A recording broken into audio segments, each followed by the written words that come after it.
chat. How's it going? Hello. As you can see on the screen, we're talking about My Hero Academia again. And I've already told Kendra, but you guys will get to enjoy it too. You can probably see it on the bottom here. This is a 40-minute video. So we have it on 1.25. Right? We'd have it on 1.25. Playback speed, 1.25. I tried to convince Mizu that we should do this. We should do the slow burn, but then he said that the person sounded really, really slow at normal speed, and I can't hate that anymore. Also, I just don't want to spend like that long on this person's video. But chat, we're going to talk about more My Hero Academia. Unfortunately, Lum Lum will not be here this week. Lum Lum has some problems they got to deal with. Yes. Is there a fucking woman? Listen, you joke, but it's true. The woman problems are real. So I'm sorry, chat. No Lum Lum this week. When Lum Lum is not having woman problems, they will be back, and we will make them watch the Addy video. That's what makes it sweeter. We just build. We do the build up. Build up. But chat, we're talking about how My Hero Academia is sexist in the big 2026. We're still doing this. Everything is sexist, and you gotta point it out. Bullshit. So. Always the same thing with people who make videos about My Hero Academia and fan service. It's never like even like the newer seasons. It's just the first 1 or 2 seasons, I think. It's always the same talking points. Stop talking. Talk about something new. But chat, I guess we'll pop into it. I think me and Kendra from last week have already kind of made our opinions on MHA pretty clear. It's sort of a whatever anime, and we have not watched it all the way through. Yeah. But, like, it's pretty, like, straightforward how it works. Like, it's not the fucking, War and Peace of anime. It's pretty obvious how it works and what they're trying to do. My thing with My Hero Academia is that it just needs more filler to actually, like, get to know the characters. But outside of that, like, I could really care less because it doesn't really let me get to know the characters. Yeah. But here we go, chat. Let's learn about what we're going to learn tonight. So, My Hero Academia, huh? I don't like the way female characters are treated in My Hero Academia. That's the gist of all this. Now, not just the treatment wholesale. I actually think MHA is notable for the presence of a diverse group of female characters. Class 1A is not half and half guys and girls, but out of the 20 students, there are 6 girls. This might sound kind of meager, especially considering one of them is actually invisible. Apparently, Sue and Toru were conceived as male characters, so at least we didn't get a 20-to-4 ratio. But compared to a lot of the other shonen shows I love, looking at you, Hunter x Hunter, and all the sports anime I adore, these shows have some great female characters, but they're not a large part of the cast. Because they're shonen! No, you just said it. Forget about the fact that it's shonen. It's like, man, there's not enough women in this male volleyball team. Yeah. If this was about a female volleyball team, then that would actually be pretty cool. But it's not, because it's a female volleyball team. You could argue that for Hunter x Hunter, maybe, but guess what? Number 1, it's a shonen, and number 2, go to the author's wife's other famous series, because for some reason nobody knows that Takeuchi is his wife. Yeah. Oh my gosh. It's just like, every time it's like, I don't understand why shonen doesn't have more women stories. Did you look up what shonen means? Like, Google it, bro. It's like complaining about a shoujo being like, where are all the men? It's like, I don't want all the men unless it's a reverse harem. And that's frustrating. But My Hero Academia is full of female characters, heroes, villains, and I enjoy watching their part in the adventure. Still, there's 2 things that really get me about the female characters in the show, and they really get me. The sexist objectification of the young women of My Hero Academia, which is not only distasteful, aka the male gaze. Oh my god. It's a show for young men. Yeah, they're gonna have the male gaze. Shut the fuck up.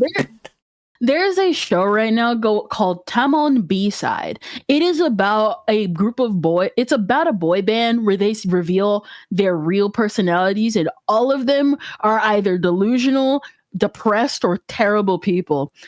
They're all hot for that. Everybody's talking about how hot they are. Never mind the fact that there's also a series about the blind woman and the invisible man. I don't know what the animators are, but they're doing a good job somehow sexualizing an invisible man. Do you know how funny that is? To be fair, that they're objectifying the women. To be fair, MHA managed to do that as well with the Invisible Girl.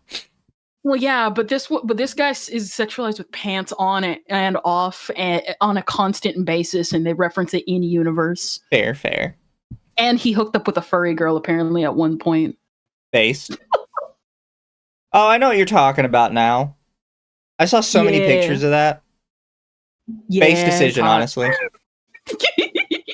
But also a distraction from the main story, and the constant sidelining and lack of development for the female cast.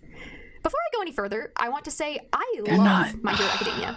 I think it's one of the greatest shonen of the past few decades. I've had so much fun watching the show. Bones did a fantastic job on the adaptation, no surprise, and the story is well-paced, action-packed, full of memorable and compelling characters. You know, it's a great show. I will never understand this, right? Where people are like, this show is so deeply sexist, it's one of the best shonen ever made. It's like, do you hear yourself? Really showed Soul Eater. That the literal main character is female. Yeah. Most of the cast is female in Soul Eater. It's literally like a 4-to-3 ratio. Does Soul Eater qualify as a shonen though? It is. Well, because the author did say he made it with the intent for it to identify more with women. It is, like, it's still, like, what is it? It's kind of like My Dress Up Darling. Like, yeah, it's a romance, but it's a romance from, like, the guy's perspective, even though it does, like, have, like, a mostly female lead. Fair. Because, like, Gojo is still technically the MC, and Marin is basically like, otaku, pixie manic dream girl. And, like, he's still the main character, but she's the selling point. Yeah, I was just wondering if it mattered as much what his intention was, right? Because he said it before, his intention was to give women a female lead character in a mainstream anime. And that was his purpose. So I was like, does that go into our shonen analysis at all? I think so. I think so, because it still like follows shonen tropes, because you can still have the intent, but it still follows the formula of shonen. Fair. Also, I think MHA deserves a shout out for. I fucking love this shot from MHA, by the way. Everybody loves this shot. I love the headbang. I hope it never dies. I love it. It's so me when I was a child. Alive and a part of Deku's life, which is just. Thank you, MHA. Thank you for having a living, present, caring mom for our hero. You are in an elite club for that. I'd also like to say that MHA to be fair, most shonen just don't have either parents.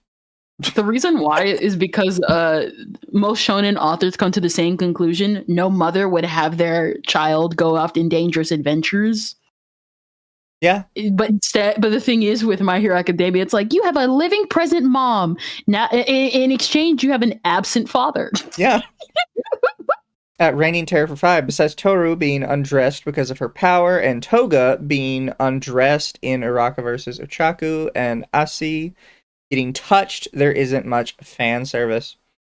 Also, Base Bird for 5. How you doing? Well, thank you for the base content. What's an Anituber, though? I'm noob to VTuber terms. Not VTuber terms, it's anime terms. Anitubers are anime YouTubers. Their content mostly focuses on anime. But we're dealing with new age Anitubers, because back then there were Anitubers who liked the anime they were reviewing and talking about, or even if they didn't like it, they explained why and had actual reasonable points. We're dealing with people that keep parroting off of each other. Yep. And they're all wrong. So it's just... So what is it? Oh, sorry. I was going to say, Wolfsbane put another one in. Wolfsbane for 5. It's Disney politics. You can only critique someone or something if you mask it with compliments. They're just bad at it because their critiques are crazy. Yeah. This is true. Also, another thing about the Deku father thing. So, a funny thing from the manga versus the anime is that in the manga, they show the dad's shoes, which means that by the end of the story, his dad came home. But in the anime, they edited out his shoes. Your dad is never coming home, Deku. Internet Zenmaster for 10 sees title, What in the Anita Sarkeesian? And yes, Soul Eater qualifies as shonen due to adhering to shonen tropes. The MHA fan service is more fan-made than in-show manga sources. Fair enough. We shall continue, chat. Pretty notable for having 2 trans supporting characters, the hero Tiger, a trans man, and the villain Magne, a trans woman. Because this is in part a discussion of gender representation in shonen manga, I think that these characters are important to mention and celebrate, so I'm going to do that right here. Full disclosure that I am cis, so mostly I want to cover this because I think it's important, and I think it would be wrong to not cover the series Trans Woman in a video about women in MHA. For Tiger, I don't think his trans identity is mentioned outside the manga, and only then briefly in an extra, but he was able to fully transition. For Magne, that's not the case, and I've read opinions from trans fans with different takes of how well her representation is handled. I'm cis myself, so I don't want to center my take, but there seems to be points for it having good and bad elements. On one hand, it's interesting to have a trans character who doesn't pass, maybe because hero society is structured in a way that villains and poorer people don't have access to resources like gender-affirming surgery that heroes or the wealthy do. We see that lack of access in our own non-superhero society. On the other hand, I like how you just pointed out like a core part of the series that they like literally repeat this same shit in the series over and over again, and I just know you're about to undermine all of it just to bitch about this. Yeah. That's my thing. Again, these people always like go after the same talking points and never talk about like the interesting stuff of the series. Like, what is it? A good example that I actually saw a good talking point of is that near the end of the series, they talk about the metahumans and how they're discriminated against and how technically that should have been throughout the series. But I guess due to probably editor shenanigans, it was never talked about in the series and just shoved in again at the end. That's something to talk about and something to criticize the manga for. And then we have this entire discussion right here, how they let a hero transition, but because this person chose to be a villain, they don't get to transition because they're a villain. There's discrimination. Like, again, that's something to talk about. That's something really interesting to talk about. And yet we're talking about the cheerleading outfits again. Yep. Over 10 years later. Over 10 years later is all I'm saying. Also, thank you, Reigning Terror, for 5. My point is MHA is the tamest I've seen in terms of fan service in a while, especially in a mainstream anime. I will say a lot of anime has been toning fan service down, and I believe there was a thing that came out today where somebody in the actual industry over in Japan claimed that it was being censored at the source, and that they were being told to tone it down. And the animators were just kind of not listening and getting shit on for it. Yeah, that sounds about right. My thing with it is that I'm not really concerned with like TV, with like anime itself getting censored, because sometimes people will mistake broadcasting like standards for censorship. And it's like, no, that's always been the case. It sucks, but the only time it's not going to be censored if it's a direct to DVD release, like old OVAs and all those like specific like niche type series. Now, if they're censoring the manga and it's like really bad at the source, where it's just like you can't do anything no matter what, then that's an issue. That is something we should look into. But if it's just like TV broadcast standard stuff, like who cares? They'll correct it in the Blu-rays. They always correct it in the Blu-rays. Blah, Fair blah, blah. enough. Agne is a villain, and she, the only trans character you can clearly identify as trans, is presented as one of the villains. Fairly sympathetic villains, but villains. Like other queer characters, trans characters have historically been presented as evil or deviant in fiction. She does reflect a bit on her identity in a pretty touching inner monologue, shortly before, spoilers for Season 4, Episode 2, a brutal death at the hands of Overhaul. Honestly, this is one of the first times a character straight up dies in the series. The show does kill a bunch of people from here on out, but I could do a whole video on Bury Your Gaze. See, this doesn't work though, because as you just said, this precedes a bunch of people getting killed. So it's like, The you thing- can't say like, well, they also killed a gay person in that. Yeah, because they killed like 30 people, bro. The gay person happened to be one of them. Shut the fuck up. Like, I could understand if this character was like a main character, but they're a side character. Yeah. Like Momo. Oh, Starcat, Yeah, there's thank you for the like- raid. Much Starcat. appreciated. Because Thank it's like they. Thank you, sorry. Internet Zen Master, for the 10. Been a hot minute since I read the manga, but Tiger is not trans. They wear cheerleader outfits to fit in with the rest of their mostly female team. WTF is this Anituber smoking?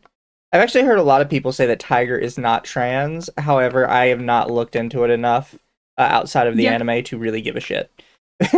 And then it's like, it's probably one of those things where it's like implied, but the person like the author isn't like, doesn't really want to go into all the details because again, they're a side character.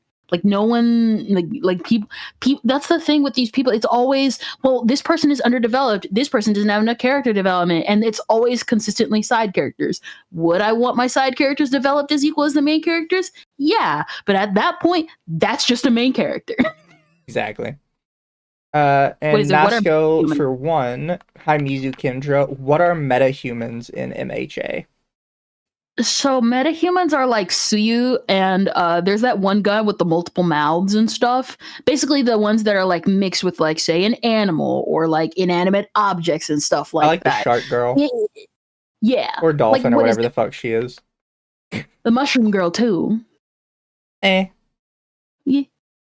Like, what is it? The thing with it is the fact that, again, a lot of that stuff is near the end of the manga because Horikoshi was clearly, like, getting burnt out dealing with his infection of a community. So I wouldn't be surprised why he canceled it so soon. Yeah, that's fair. I'll just say, it's definitely a choice Horikoshi made. There is a nice scene after her death where her friends in the League of Villains correct Overhaul when he misgenders her. And I've never seen that before in a shonen show. Although I'll be focusing on the representation of the young cisgender women in my analysis, particularly representations of their bodies, I wanted to say that trans rights are human rights and womanhood is more than how you present or appear physically. Now, just... Yeah, it is. It's your biology. Eat a dick. I'm not saying anything. That's the hottest take you're gonna get from me. Ugh.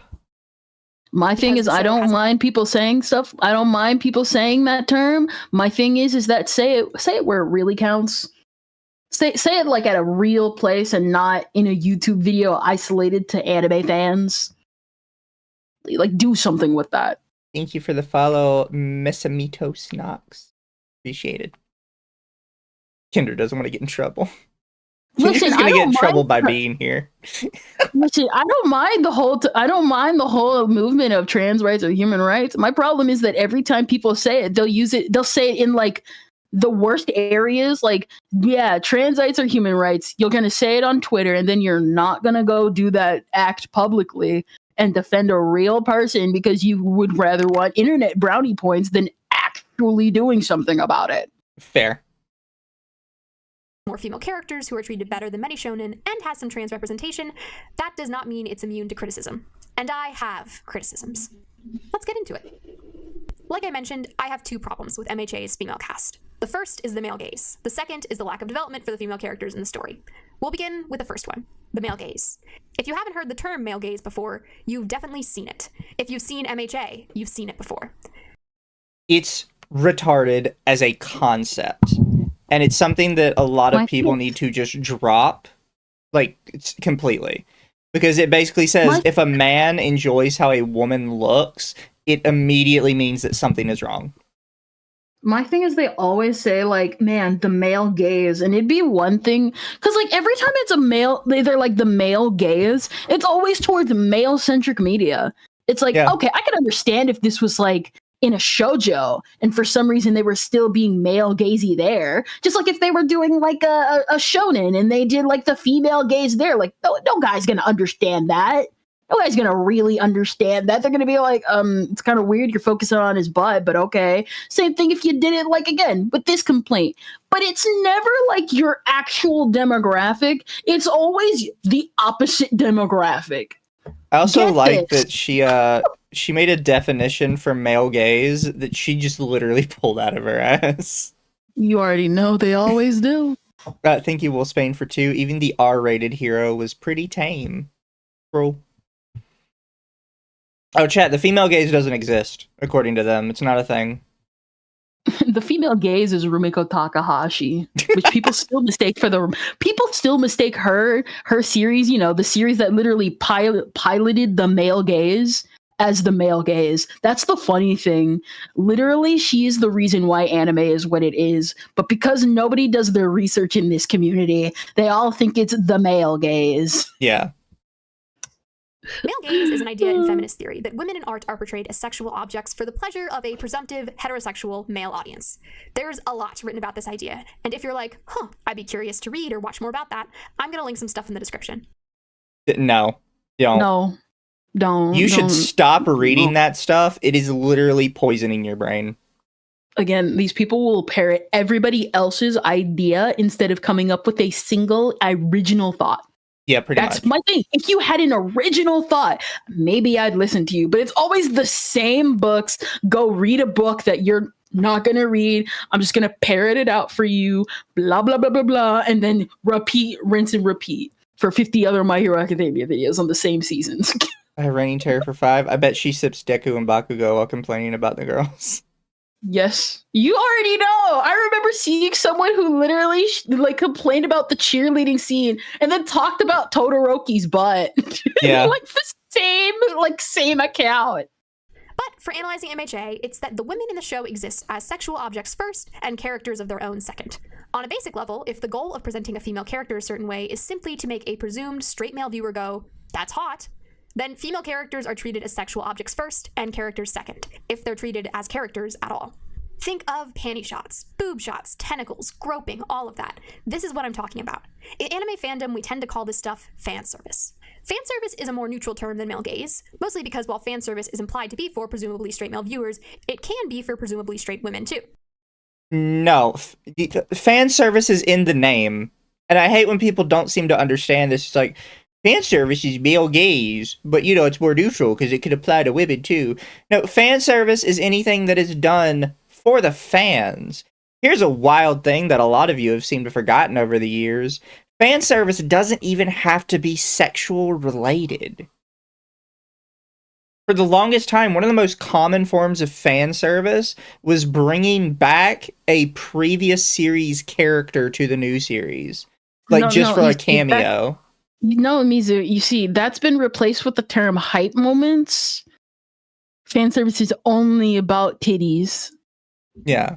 Titties and balls now. I don't know why everybody forgot this, but fan service is service for the fans. It doesn't have to be sexual. It's just sexual stuff is the most obvious to see. No, it's for tits and balls. Yeah. Because sometimes it's hard to tell if a writing decision was made for the fans or because the writer was already going in that direction. However, with mangaka that are in the midst of writing their story, sometimes it's a bit easier to tell when they make fan service related decisions because they're actively interacting with their fans online. That's also how we get stuff like Overlord, which is technically anti-fan service, and it still works. Is it anti-fan service if it still appeals to the fans? It's such a weird situation with that. It's so funny because he does everything to piss off the fans, and the fans just love every minute of it. We're gonna kill your character. Actually, no, we're gonna turn her into a slave. Yeah. Thank you, Magooby, for 5. The female gaze is literally, I like goon material, but for different and more nuanced reasons. I'm not like you, Chad.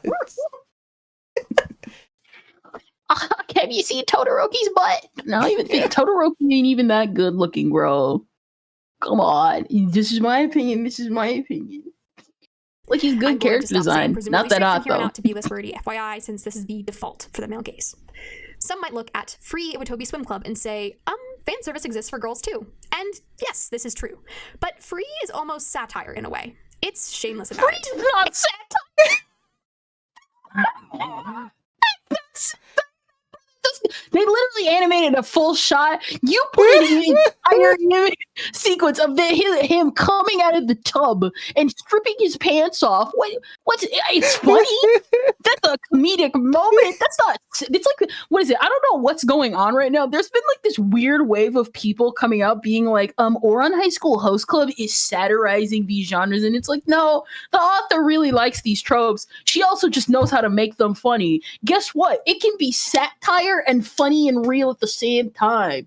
I don't care. Stop making stuff up. People need to stop saying every joke is satire, by the way. You don't know what satire means. You're like, oh, that was funny. It's satire. That's not what satire is. It's satire for more nuanced reasons than you think it's satire. Look, every single time with these satire. People. See how the main character is always wearing his swimsuit under his clothes because he's obsessed with water. No, that's just a recurring gag. Who told you that was satire? What makes you think that is satire? I'm saying this as someone who almost got into Free.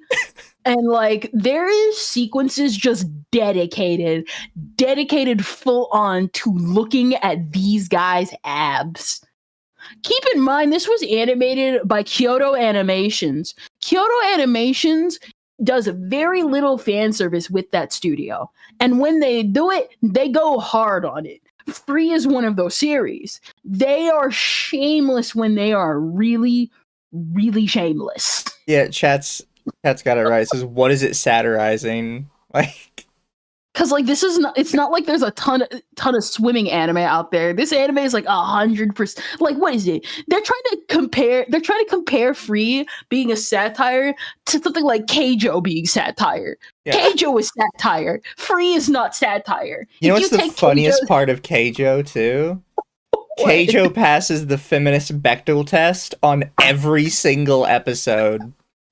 Because every single episode is exclusively women talking with other women about their hopes and dreams of succeeding in competition, and none of it has anything to do with a man.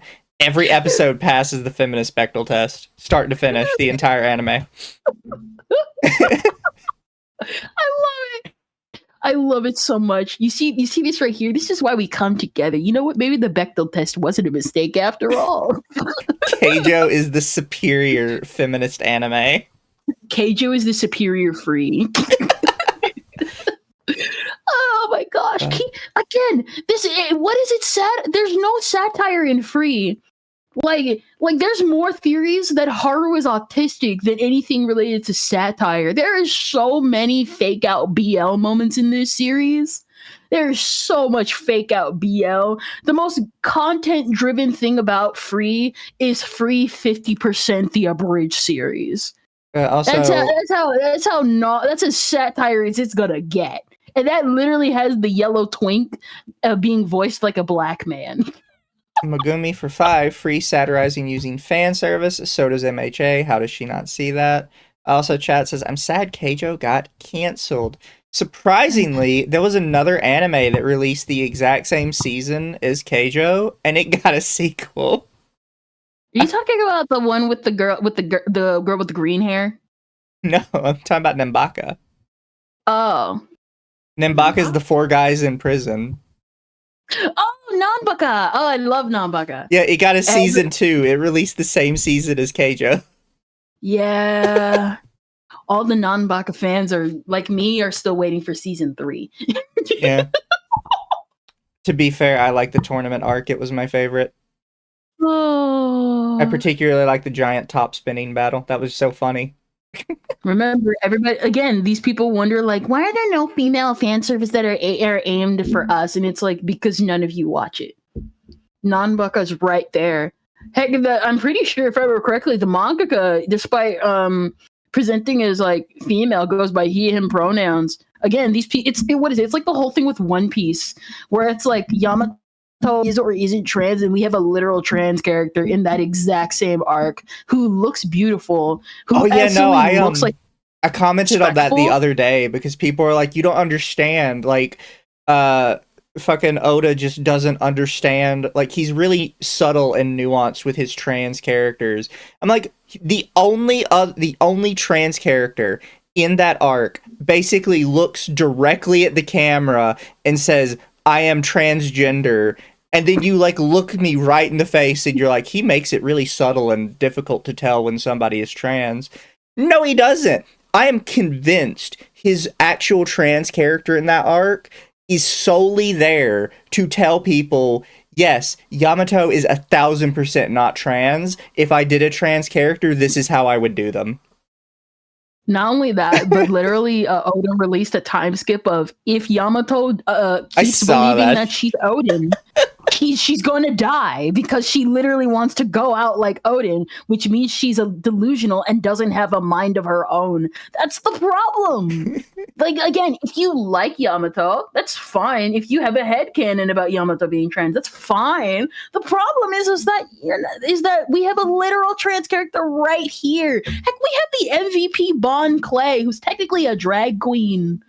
And yet nobody talks about them because, number one, Bon Clay, as much as I love the guy, he looks ugly. Yeah. And nobody pays attention to Kiku.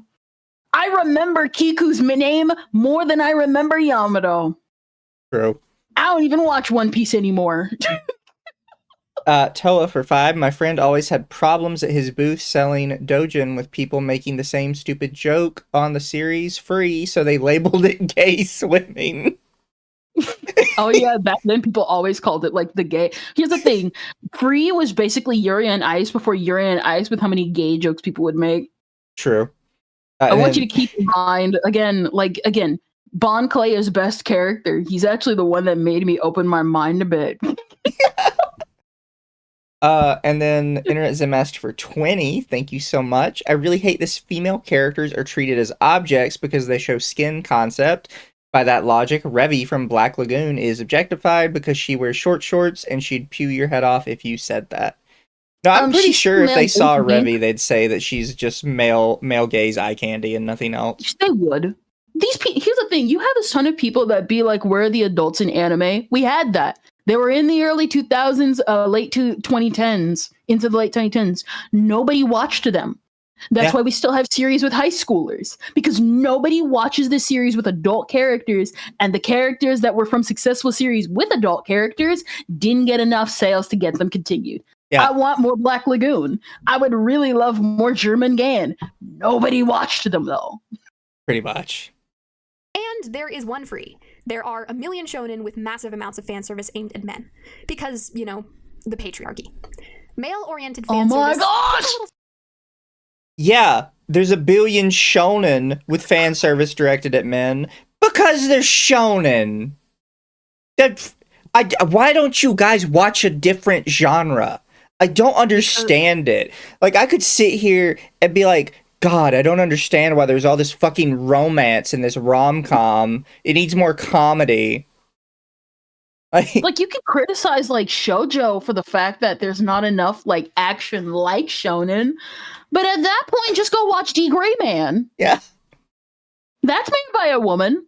Heck, the author of JJK, like, highly recommends you go watch D. Gray Man. He literally said it straight up in his manga that she's the greatest mangaka of all time to him. But do you think all these people are going to go watch D. Gray Man? Nah. Yeah.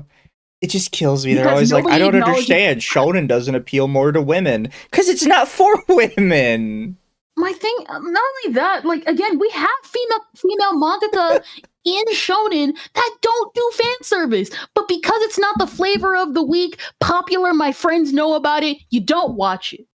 Yeah. D. Gray Man is one of those series. Nobody's watching D. Gray Man because we only get 3 chapters once a year.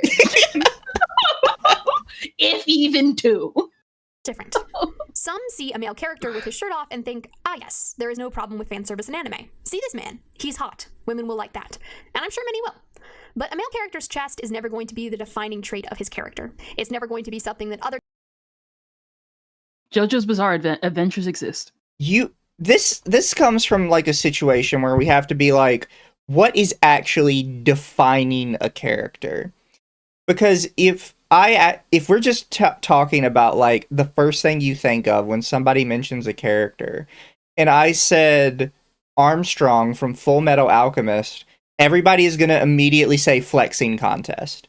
Yep. There's a bajillion things about his character that is extremely interesting and extremely nuanced. But if we're talking about what he is known for, everybody is going to say flexing contest. Not only that, but even if we don't go into like directly male fan service and we go for something like a harem anime, everybody's gonna describe what they like about their favorite girl. Yeah, chest size might factor into the equation, but a good example is Nisekoi. Everybody was debating on who was the best girl of Nisekoi. Who cared about the fan service? They were just wondering who was going to be the best girl. And everyone was super mad when their favorite best girl didn't win, myself included. Yeah. Like nobody be like, oh, her chest, blah, blah, blah, blah, blah. Okay, who cares? Same thing with Tom on B-side. I like the fact that our main character is super depressed and acts like a crybaby. That's what makes him hotter. Like, this is where it just comes down to, like, it's all personal preference of, like, oh, what's a character known for?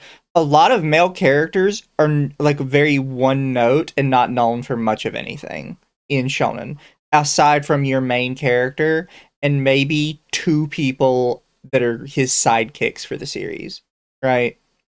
Yep. Everybody else is largely going to be one note and known for one thing.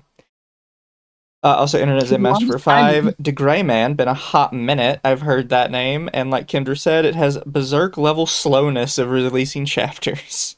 Yeah, you're not wrong about that. Katsura would rather participate in her 50th exhibition and show off her glass pens than create another chapter in a timely manner. Characters comment on all the time. It's never going to be what new characters react to first. It's never going to be that important. The anime fairy tale features Natsu and Lucy as two of the main characters. Natsu often doesn't wear a shirt. We get his abs and chest on display a lot of the time.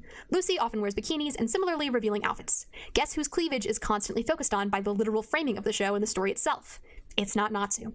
This is the male gaze, right? You could argue that both I'm gonna lose it. I'm gonna lose it with this. First off, I like how she just played an extended scene looking at nothing but his abs, and then she's like, and all we ever see of her is her cleavage. And it's like 0.5 seconds of her cleavage, and then a shot of literally everything but her cleavage.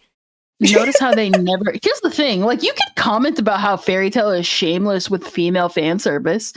Guess what? It's not ever played as like a bad... Like, most female fan service in Fairy Tail is because the woman is confident and shows off her body because she wants to. I got into a debate with someone about how they were like, well, Urza doesn't need fan service because Urza needs scars and stuff. And it's like, if you actually pay attention to Fairy Tail from the first 2 or 3 arcs, Urza cares about how much she looks. She likes how she looks.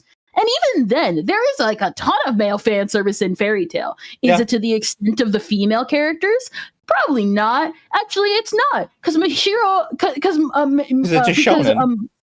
Not only because it's a shonen, because like the author's a guy.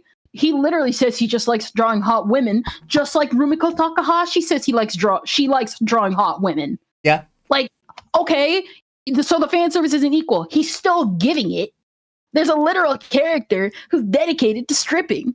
Like almost every time he's on screen. Who cares? Thank you, Massive Doge, for the 420. By the way, you can't find the Lucy dancer scene anymore. That's unfortunate. What I would kind of add to what Kendra is saying is I always hate this idea that a male with an idealized body type is not eye candy for women, but a female with an idealized body type is definitely objectified and solely sexual, like, eye candy for men. It's like, no, in anime, men and women both have very idealized, very attractive body types. Yup. It's because you're supposed to like them kind of regardless of if you're a man or a woman. That's why when you use actors in movies, they always use hot men and hot women. Like, if you actually believed this dumb shit you say, there would be more anime where the main character was just an ugly bastard. No. And there just isn't anywhere. The closest you will ever get to, like, an ugly main character is probably either One Punch Man or Sakamoto Days, and even then, they're not really ugly. They're just not super idealized. No, even better. There's a series called To Be Hero, which is in the same franchise as To Be Hero X and To Be Heroine. That one is literally the first series, and it had the ugliest sin male lead. No one talks about To Be Hero, by the way. They only ever talk about To Be Heroine and To Be Hero X because all the main characters are hot. True. You also have to think about like what people consider attractive, right? Like somebody in chat earlier mentioned Baki. I would say everyone in Baki is the ugliest motherfucker I've ever seen, and it's because I find excessive muscles like disgusting looking, like genuinely. But I've seen so many other people that think they are like peak performance, everything they love in like a male body, etc., etc. Forgotten Son for 2, Saitama disrespect won't be tolerated. I'm not disrespecting Saitama. I'm just saying the fact that he is bald makes him not a perfectly idealized character. And that 90% of the time he's not shown with like his toned physique. He's shown as like kind of frumpy and like out of shape, even though he's not. Yup, pretty much. Fan servicey because of their costumes being revealing, but the reason Lucy gets a different treatment in the world of the story is because of the male gaze. Yes, because it's a show meant for men to watch. And again, stop watching shonen. You're a woman. You're banned. You are banned from watching shonen anymore. No more women. And again, Fairy Tail has equal fan service, but guess what? Mishima's a guy, so he's gonna emphasize hot females because he's a guy who likes women. If he was bi, he'd probably do both equally, but he's not. He likes women. Like, there's a literal guy who's super hot near the end of this series who's like Zeref's son, who is hotter than Zeref. Guess what? He dies. He's not really that focused on, even though he's really hot, and he dies anyway, because villain. Guess what? Nobody talks about him. Yeah. Because, again, if you think the fan service in Fairy Tail is egregious, okay, who gives a crap? Thank you, Internet Zemesh, for 5. Gray from Fairy Tail without a shirt is up there with Morocco from Inuyasha, getting handsy in how much of a running gag it is. Oh yeah, that's pretty much right. Here's a thing to keep in mind too. Why are we showing Haruhi? You're not allowed to touch Haruhi. Ever. Oh, you see, this fan service with Mikuru. This fan service with Mikuru. Bodies are not inherently sexual, erotic, sensual, whatever term you want to use. A character with large boobs is not inherently sexual or fan servicey because she has large boobs. That's how she is, that's how her body is. Period, end of story. What sexualizes a female character in her body, what furthers the male gaze, is the presentation of her body in a way that objectifies her. If you introduce a character with large breasts, great, if that's all you do. If you introduce a character with large breasts, and there's a prolonged scene where male characters are drooling at the sight of her and she's embarrassed or uncomfortable, and there's lots of close-ups of her boobs or other parts of her body, then you've sexualized and objectified a character right off the bat. Can we but pause why do we real quick? care? Can I just say this? I like how she's like, oh yeah, Free is a satire of fan service. There's no satire in the series, whatever. But she doesn't see that Haruhi is an actual satire of fan service that literally calls out the tropes by name. Yeah. Like, literally, she does what she's able to do because she recognizes these tropes. She's literally a god in that universe. And yet, because Mikuru's being forced to strip and it's uncomfortable, because it's supposed to be, it's bad. Oh, it's so dumb. If you've seen a lot of anime, the scene I just described is probably all too familiar.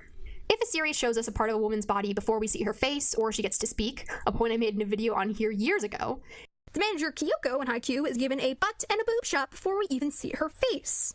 Even if that show goes on to develop that female character, we still start off our perception of her by pure objectification. We do not see her as a person. We see her as parts of her body. So I have to just BTFO this girl right now with this. A majority of characters are introduced not with a face shot. It's a building thing in television and cinema to build up to the reveal of who it is. In reality, the face actually is the most important part of the character when they do that. They are building up to the face reveal. I don't know why you don't know that. That's kind of like a thing. Usually shown bottom to top. It's for men and women both. Sometimes they're lazy with it and they just like drag the camera like from top to bottom or bottom to top. But other times they'll like focus on specific things. Maybe it's the character's fashion. Maybe it's some kind of accessory they're holding on to. Sometimes maybe they're doing something with their hands that is unique to them. One I think of immediately is in Tokyo Ghoul. I believe we're introduced to Jason through him cracking his fingers before we ever see anything in his face. And it establishes he just has this really weird tick. What is it? Not only that, but like, isn't like Haikyuu mostly male focused anyway? Yeah. So it's like, man, the one of the two female characters introduced in the series is shown by her butt. Now let's ignore all of the merchandise around the boys. Yeah. And Gabby mentions that even with VTubers, a lot of VTuber model debuts start at the feet and work their way up. Yep. Like this is so common for like all characters. I have no idea what you don't know that it is. Well, Archmagos for 20. Heaven forbid men enjoy things. Feels like the speaker is jealous and too broke to buy the plastic, or at least see an actual doctor to fix her brain. Now, Cat, it's a little mean. I love these characters in the clips I'm showing on screen from Kuroko no Basuke, the melancholy of Haruhi Suzumiya, and Haikyuu who get this treatment, but I think the inherent objectification of their bodies is wrong. Let's look at some MHA characters to see the male gaze in action, shall we? Now, I do think that fanservice / the male gaze can actually meaningfully serve the story or plot, but such a thing is very rarely done, and rarely done well. There's an example in the first episode of MHA, one of the very first scenes of the first episode. This bit of fan service I don't hate as much as I normally would, because it serves the world building. We see a bunch of pro heroes fighting this giant villain, and hero Kamui Woods is about to nab him when a hero making her debut, Mount Lady, finishes him off and claims credit for his defeat. We get a gratuitous butt shot, and she winks at the many cameras taking pictures of her, saying today that's not even a good butt shot. It's not even a good butt shot, first off. I don't even like butts. That's not even a good butt shot. I agree with Kendra, and I say that as somebody that likes Mount Lady. Especially considering that literal scene we just saw that guy flip around showing every crevice of his body. Yeah, no, we got to go back a little bit. 10 times hotter. Because we're trying to say that the Mount Lady, like, sideways butt shot with no definition on it is super male gazy. One of the very first scenes of the first episode. This bit of fan service I don't hate. This, like, rolling all over his body and, like, his feats of athleticism, all the defined muscles in his skin-tight suit. As much as I normally would, because it serves the world building. We see a bunch of pro heroes fighting this giant villain, and hero Kamui Woods. This is not female gazy at all. Mount Lady finishes that guy, the villain has abs. This is male gazy though. That villain had abs. This like bigger abs than the actual guy. This like flat ass is just. This is super male gazy. Other thing, not female gazy at all. No, that's just the cutie honey body type. Thank you, Megumi, for 10. Fun fact, one of the animators for Haikyuu was fired for drawing boy love artwork of the male characters. I don't mean fan art, but I think they tried to make it official. Again, these people just don't know what they're talking about. An Angel's Advocate for 5. If these people could alter MHA to be what they want, everyone would hate it, even them. Probably. Was again, like going back to the Haruhi thing, the whole thing with Haruhi and the Mikuru situation is also to just show that Haruhi is a terrible person. Yeah, she sees everybody around her as props. Props, tropes, and everything. Not only that, but it's like, well, you can do that without. It's like, no, because it literally leads to the character development of how everyone has to put up with her and how far she's willing to go to be entertained. If she just did normal, boring stuff that was annoying, people would just call her like slightly annoying. But the whole compelling thing about her character is that she goes too far. These people don't want characters to go too far. They want them to be safe, sterile, and boring, and then complain about how safe, sterile, and boring they are. Exactly. That's my thing. Just boring. Y'all are boring people. We're only 10 minutes in, by the way. Not even 10 minutes in. We're 9 minutes in. We're gonna be here all day, chat. We get a gratuitous butt shot, and she winks at the many cameras taking pictures of her, saying today is her hero debut, and she's pleased to make your ass acquaintance. That's a dub thing, by the way. Okay, I do. Yeah, that's something that I think a lot of these guys need to remember. If you watch in dub, you're probably getting some cringe bullshit from Crunchyroll or Funimation. Wait, no. That was a mistake on my part. That's the subline, which I still think is cringe. But I'm just like, okay, so she made a cringe joke about her butt. Who cares? Thank Everybody you, Rainy Terror for 5. Mount Lady takes advantage of her being attractive and even gets free food since she knows she's hot. To be fair, I think she's going to say that makes Mount Lady like a good character, I guess. No, she's going to make it seem like because you're pretty, you can get stuff. I mean, we'll see where it goes. I hate this a lot. It's kind of terrible, which is my default position on most fan service, but it actually tells us something about hero society and the world of MHA. Mount Lady is literally using her sex appeal to garner media attention to become a more prominent hero. In this world where heroes are both combatants and public figures, it makes a ton of sense that a new hero like Mount Lady would try to court the public in whatever way she can to get ahead. This is honestly a really helpful bit of information to give us in episode 1, because it draws an instant parallel between the hero culture of this world and the celebrity culture of our own world. In the same way, it's easier to become a famous celebrity if you're good-looking, young, cool. It's way easier to become a famous hero if you're good-looking, young, and cool. It gives us, the audience, an easy entry point to understanding the world of heroes. Did you have to draw this parallel using the male gaze? No. But at least a female character is keenly aware of how she can use the male gaze to empower her own hero celebrity. So, this is certainly one thing people point to with fan service to say, look, it's empowering, see? Women using their sexuality for their own purposes or as a weapon because it's an inherent part of their character. That's cool. And sure, sometimes characters have their sexuality interestingly tied into their identity and aesthetic in a way that makes their use of the male gaze a contribution to their character or the story, like Mount Lady in this one scene. But having watched quite a bit of anime and also having consumed a lot of media generally speaking, the large majority of male-oriented fan service does not have this kind of insightful character building that makes its presence feel warranted. It doesn't need to. No one cares. Like, I think that's the ultimate problem people need to ask when they start making videos like this, is what is the actual problem I'm complaining about? Like, she says that also. Oh, sorry. No, you go. Was it also she says that, but she also just brought up Fairy Tail, who has an entire character, aka Gray Fullbuster, whose entire male fan service gimmick is related to his tragic backstory of his parents dying. And it's treated as comedy and hilarious and also tragic. Like, again, she's not thinking. She's not thinking. So, for Bubble Girl and the heroes to follow, much of this objectification stems from their costumes. They are revealing in a way that serves not their powers, but the male gaze. And I can hear it already. Oh, but it does serve their powers. It makes sense. This is a common counter-argument when you criticize fan service in anime. It serves the story or plot and therefore is excusable or expected. And, as I just explored, this occasionally has merit. But does fan service always serve? So, this is something where she's just stupid and doesn't know what series she's watching, like what it's about. Because she just explained that heroes double as like public figures. So they have to use their appearance to kind of garner attention and good favor. And it doesn't just apply to the women. There is a reason that most of the male heroes either wear ungodly skin-tight suits or just don't wear shirts at all. Ever. That's kind of like what they do.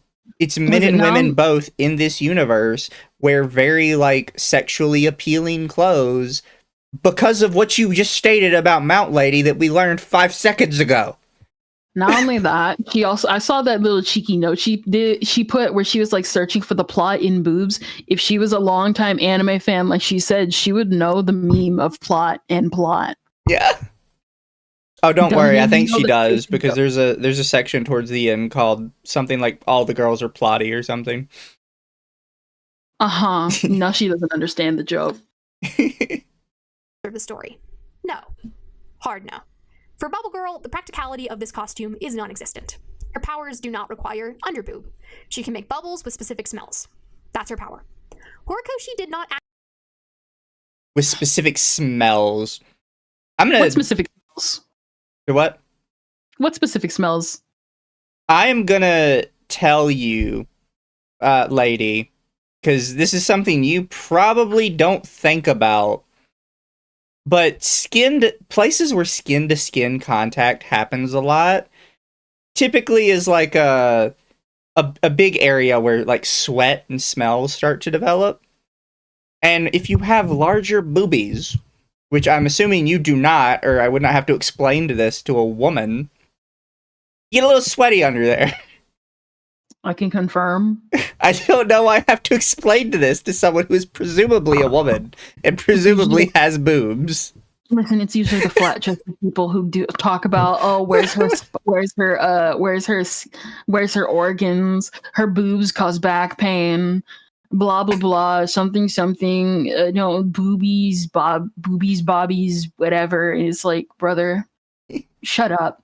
You don't even have a B cup. You don't even have a D cup. You don't know what it's like to actually have boobs like that. Do her boobs have to move that way? They always do. They always do. I know. Actually designed. Like, can't stand these I like people. how the very next scene where she's trying to talk about Bubble Girl, we have a guy who, as I just said, no shirt. But it's not the same because his chest doesn't get attention. Bubble Girl. A fan did for a contest. He just picked this fan's character and design over, presumably, hundreds of other entries. I doubt there weren't hundreds of other entries with other interesting quirks and actually practical costumes. What? Why did he choose this? Why are you so serious? hateful to independent fans? That's actually so mean. I hate people that do crap like this. I hate people who genuinely do crap like this. This fan was probably really happy, and this design is really cute. And let's be real here, the anime doesn't even do this art justice. That's a real critique. This anime doesn't do the art justice. This fan actually is a really good design. I had no really idea cute. Bubble Girl was a fan design. Now I just think you're kind of a piece of shit for like dogging on this so hard. I didn't even know about Bubble Girl. This is my first time even seeing her. I'm thinking, okay, her design is like, okay, it's like whatever, like under boob, okay. This design is way cuter than what the anime did. This is so mean. Be like, your design kind of sucks, and I know a ton of other people whose designs are way better than yours. Do you not hear yourself? He could have picked way better people. I don't know why he chose this asshole. This is probably like a teenager who like this is probably the like he probably doesn't even want to get into manga. He probably wants to be an illustrator somewhere and is like happy that his like idol noticed him and stuff like that. Like somebody probably worked hard on this. We don't even know if this guy's a teenager. He could probably be an adult who's like depressed in his life, spent time illustrating and got to something like this and was like, my design isn't like yours, but I hope it can stand among. And he finally got picked and he had the best day of his life. Yeah, this is so freaking mean. And chat has it right, because this goes back to fan service I mentioned earlier. This is the ultimate fan service, is fan designs getting in your series. That is like the highest tier of fan service you could ever do. And it has nothing to do with her underboob. Was it somebody said, I'm starting to think OP is a former mean girl. All these people that do videos like this are all former mean girls. I'm gonna just say it right there. They always do mean girl nonsense and then they be like, well, good for you. I hope you love that. Blah, blah, blah. And then backhand compliment you. Like, oh my gosh, you would not say this. You would not say this to this person's face. Thank you, Internet Zenmaster, for 10. Does this fool think Bubble Girl or any of the other heroines aren't doing the same thing as Mount Lady off screen? MHA's costumes are all intentionally designed. Forgotten Son for 5. To be fair, Hirokoshi is like genuinely a freak. I mean, I don't care. And Massive Doge for 420, starting to think OP is a former mean girl. What is it? It doesn't matter if Horikoshi is a genuine freak. He's not going to be freakier than most mangaka of the past. True. Unless he gets around the time of, unless he gets to Go Nagai's level, he's like mid at best. Very. Toriyama's level even. Like good series designs. That's it. You're not gonna touch the actual fan service veterans. So compelling about it. This is made more awful by the design stating that she was a 16-year-old. Horikoshi aged her up and made her 21. So she's an adult, and if this is how she wants her costume to be, more power to her.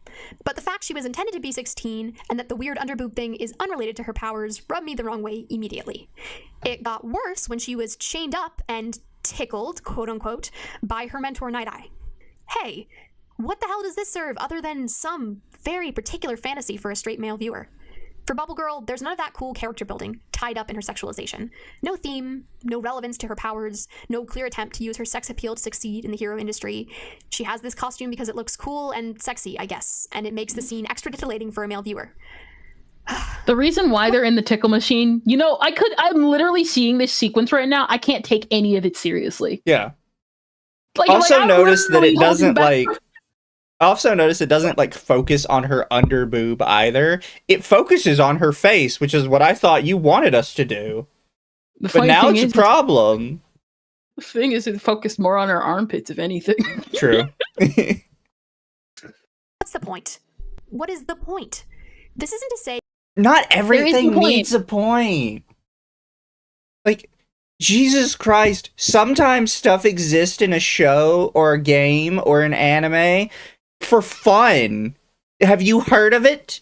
Fun and whimsy? Not only that, maybe Horikoshi had planned somebody was going to go in the tickle machine and then was like, oh, your character is totally going to be in something important, guys. And then guess what? The next time the fans saw it, she was in the tickle machine. And that would have probably been funny, embarrassing, and got a good laugh out of the person that drew it. Fair. That's it. That's all you really need. Sir Missile Monkey for 5. Note her use of the word always before. It's a problem when the fan service doesn't always serve the plot. That's unreasonable to frame it that way. It's unreasonable to frame any part of a show that literally every single thing that happens has to serve the plot. Some stuff is just allowed to exist. You can't have sexy female characters who are just sexy. No other reason than that's how they are. Like, hell yeah, that's awesome. But it's possible to have a sexy female character in a way that doesn't objectify and belittle her, and most media fails to do sexy female characters in that way. There's debate to be had over how you portray women in media to be both sexy and empowered while not serving the male gaze, and I'm not going to solve it in a YouTube anime analysis video. But most of Horikoshi's female characters just aren't empowered. They are sexual objects. They are meant to please a male viewer first and foremost. Even if he was going for that perfect sexy but empowered feeling, I would say, well, this is bad interpretation of empowered sexiness. But he's not. Plus, not everything has to comment on the intricacies of the male gaze. Shonen manga aimed at primarily middle and high school boys might not be the best place for a strict... So you do know what shonen is for. That's so much worse than if you just didn't understand, like, oh, shonen's just a name for a kind of anime. The fact that you know that it is intended for teenage boys blows my mind that you're still making these complaints. My thing is that it's always My Hero Academia. I'm reading this one series right now called Marchin's Crown, made by the Oshino co-author. It is the biggest dog water to ever dog water. Literally, the villain of apparently the next upcoming arc that was shown in the first couple of chapters, and I'm not kidding with this description, is a bisexual war criminal prince who has gay sex like almost every day, from what is implied. It's like that right there is like an actual like critique on like maybe some people shouldn't be writers, and yet My Hero Academia is the one that should speak on potential issues, you know? Because it's popular. My Hero Academia. I'm not kidding about that description, by the way. I wish I was kidding. I don't even know why I still read it. It's just so bad. Interrogation of feminist perspectives. Of course, I'd be delighted if more authors did do this, but I understand why they might not. But you can't use the excuse, oh, this hypersexualization of a woman is empowering, if said woman is completely subject to the male gaze. It's Why not? Not only, it's like, oh, it's hypersexual. You know what is hypersexual? World's End Harem. Yeah. Nobody talks about World's End Harem because World End Harem's animation sucked. Thank you, Massive Doge, for 420. This reinforced my belief of gatekeeping hobbies. No, you should always gatekeep your hobbies. Every day. Yeah. Sexist. That's it. A minor point, because I don't care very much about this character, but this is exactly how I feel about Midnight. Sure, there's an in-story reason for her to have a sex goddess getup. Her quirk releases an aroma from her body that puts people to sleep, and it works better on men. So somehow this means a dominatrix theme. But every aspect of this getup is done in a way to objectify her. Not to develop her character, not to explore how sex appeal works in hero society, not any meaningful engagement with the lives of sex workers. It's so, presumably, straight male viewers can look at her and go, that's hot, and objectify her. She low-key flirts with the students, and I guess it's a part of her power too, but it's so weird. I don't like her, any aspect of her, honestly. We cannot forget that MHA... With this criticism, I think you might genuinely just be retarded. Because no part of her design serves the plot. It's like, it doesn't need to. Her design explains her character and her personality. Like, you're like looking at unimportant background characters for the most part that have a ton of personality baked into how they're designed, and your only comment about it is, well, I don't like their design because it doesn't serve the plot. Okay, redesign her for me in a way. Only redesign her. Don't give her any extra lines. Don't change anything she says. Just change her design and make that somehow affect the plot. Go on. I'll wait. Not only that, even with even forget about Hero Society. There are people who do this in real life and nobody cares. Yeah. There are people who dress like this for like raves and nobody cares. It's like, oh, well, she flirts with the students. Okay. I don't like Midnight either. I kind of think her design is like trash, in my personal opinion. Because like I agree, I don't like Midnight design. I didn't care about her, and I didn't even care about her like actual fan service. Because she's, again, I like said this to Mizu off screen. I don't think My Hero Academia does fan service good, or pervert characters good either. She's just an okay pervert type character compared to like the predecessors. The issue is the fact that I dislike this character for more nuanced reasons than you do. That's why I don't like this character. Yeah. Well, it's kind of where you end up at, though, where it's just you're asking for something that frankly doesn't make any sense. Like, if you gave it 2 seconds of thought, you would know that what you're asking for doesn't make any fucking sense. Reigning Terror for 5. The worst part about this is the girls in the cheerleading scene hates this besides Toru, and were tricked by Mineta. This is really bad faith. And Archmagos for 5. Freshman 15 hit this woman like crack hit the IC. Doesn't exist in a vacuum. It's not like the character has to be like this. An author created it. In this case, a man. He chose Midnight's powers, her costume, her presentation. He made choices for the world to be like this. Another thing people tend to say about fan service or sexualization in anime, or in any kind of media, is that there is sexism in the real world. Women are sexualized by real-life men all the time. We need to have that in our shows to be realistic. And men are sexualized by women all the time. In fact, we have statistics that imply it's probably worse on the women's side. And women are probably worse about not taking no for an answer. I'm literally saying this right now. Literally simultaneously this season, we have The Invisible Man and Blind Girl and Tamon B-side. There are so many thirsty women on that timeline. I'm one of them. They're sexualizing an invisible man, just like they're sexualizing the invisible girl. But you see, this invisible man is an adult, so it's okay. Even though he constantly talks about how uncomfortable he is that sometimes people see him naked, even though he's invisible. Because it's a literal world building in invisible people in that universe. Like, in this specific situation, it's not lost on me that she did this whole rant about, like, it's so weird how Midnight hits on the students. It's like, do you know how much, like, fucking Bakudeku naked art I've seen? Like, just... It's one of those things where if men like it, it's pedo. If I like it, well, you know, it's just my shipping headcanon. Like, shut the fuck up, bigot. Like... It's so dumb. To this argument, I say, if you're going to include sexualization of characters for the purposes of realism, you need to meaningfully comment on issues of sexualization. I don't care about commenting on issues. I don't want to comment on issues. Yeah, like, no, you don't. Like, if you're going to include sexual characters, you have to comment on politics. Shut the fuck up. No, you don't. I'm going to say this. One of my favorite genres of all time is age gap. I like all types of age gap. Utena where it commentates against it. Should I date my student because it's hot and commentates on going for it. Guess what? If I wanted to every single piece to commentate on why age gap is bad, like Utena, I just drop the age gap medium entirely. Yeah, because I don't care about that. I don't care about being lectured to all the time. No one wants to be lectured at all the time. exactly. Massive Doge for 420, Morning Glory Farm versus Trailer Park Elves. Koshi is trying to make any sort of statement on feminist theory with the designs or treatment of his female characters. The closest we get... This is gonna blow your mind, lady, because I don't think anyone's ever told you this before. Feminist theory fucking sucks. We're in the big 2026. Nobody buys feminist bullshit anymore. It was garbage then. It's garbage now.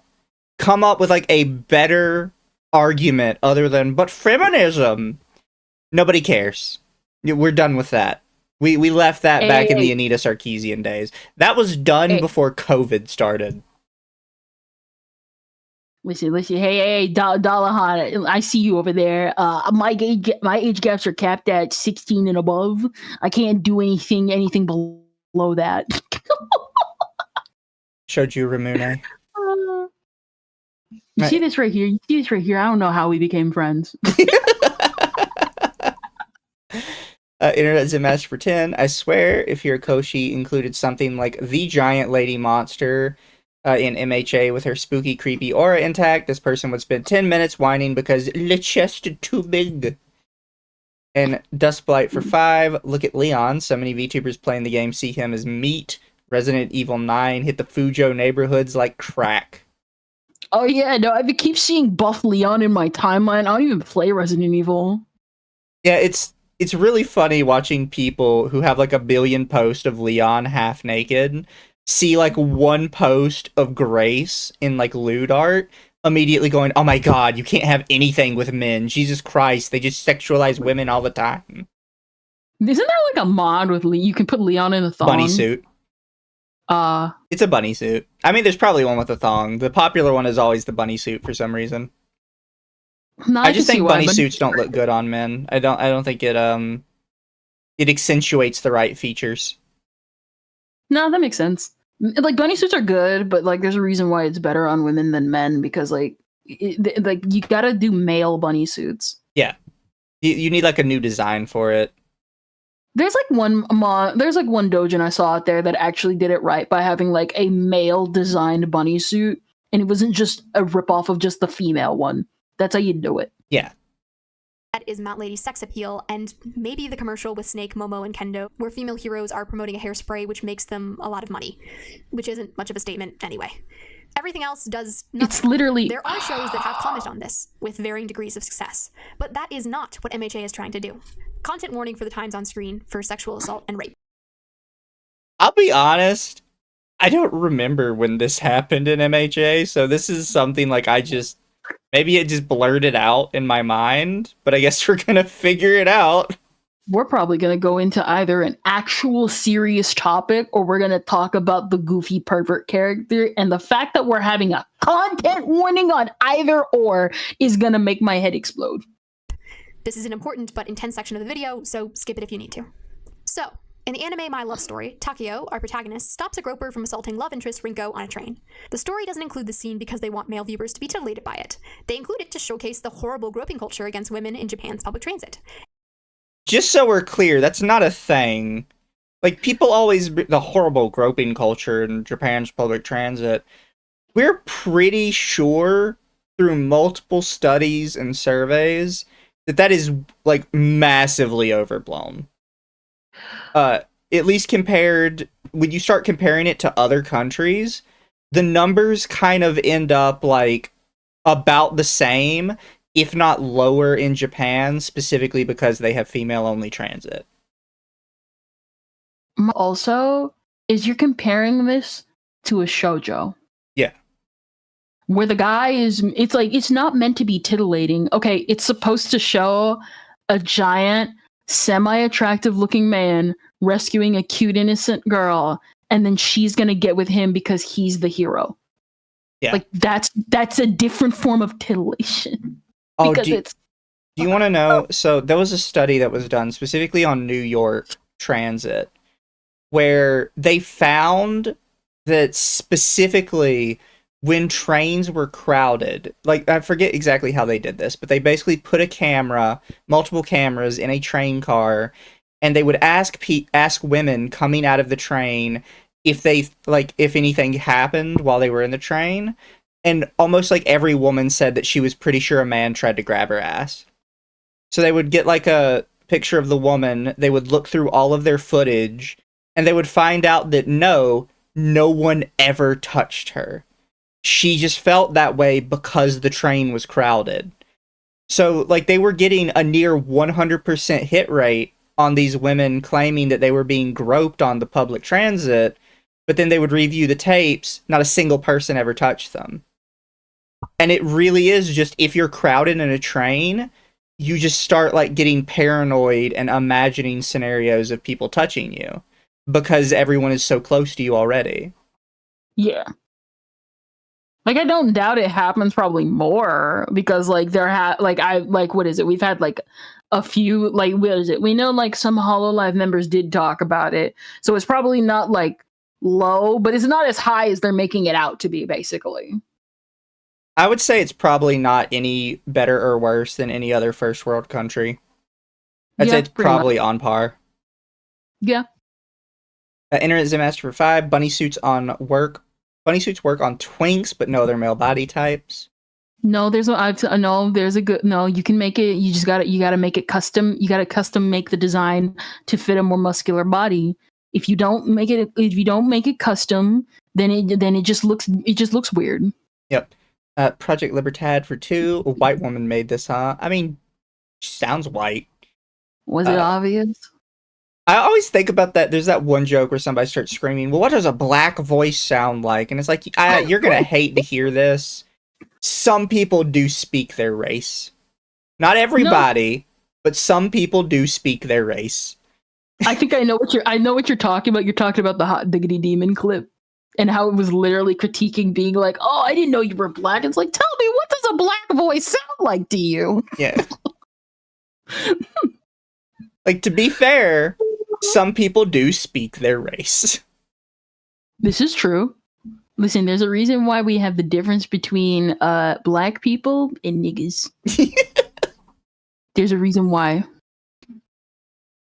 Tola for 5, men asked for male-only train cars to avoid false accusations. The company said no. And Massive Doge for 420, I for one welcome female accountability. And to show that our main character is absolutely not okay with it as he destroys this man. A more serious example can be found in the 2003 adaptation of Fullmetal Alchemist, not the more recent Brotherhood, with the character Rose. Rose lives in Lior, a city in the main setting of Amestris, which falls into a civil war after its theological leader, Cornello, is revealed to be a false prophet. And Rose is present. You guys see why, like, when I said Rose, like, just off rip from memory, I was like, I think she's Ishvalan. Yes. Like, because they made her, in this particular run of the series, a lot darker skinned than, like, literally every other character in this city. So I just naturally assumed that she was Ishvalan. I didn't look into her lore. I've always said this. I always think her 2003 version looks way better than her 2009 version. It just looks better. The bangs go with her skin and match her hair. She's the reason why I think pink and brown go together so well, which is why when I saw the 2009 one, I was just like, oh, I mean, unfortunate color palette change. It goes with the original, but unfortunate. Yeah. Somebody also, like in the last video, they said, well, how did you think she was Ishvalan? Because Ishvalans have red eyes. I didn't look that closely. It's been a long time, you know? What is it? The funny thing is that in the 2009 version, they actually reference that, some people are half Ishvalan. Like, one of the commanders for the Armstrong, the one with the lips, that, there's just some half Ishvalan people that have red eyes and some have the skin. That's just how it is. Yeah. So she literally, if like they ever got to that part in the manga, if they had ever gotten to that part of the manga by the time this came out, they probably could have gotten away with just calling her half Ishvalan. True. To see Cornello's downfall. This story makes up the first arc of Fullmetal Alchemist. To stop the infighting, the state military of Amestris invades Lior. Both sides of Lior's civil war team up to fight the military, but the local population is still totally devastated. Rose was a leader of the Lior forces, but she is captured by the Amestris military and imprisoned for a year. When she emerges, she has a child, clearly implied to be the result of rape.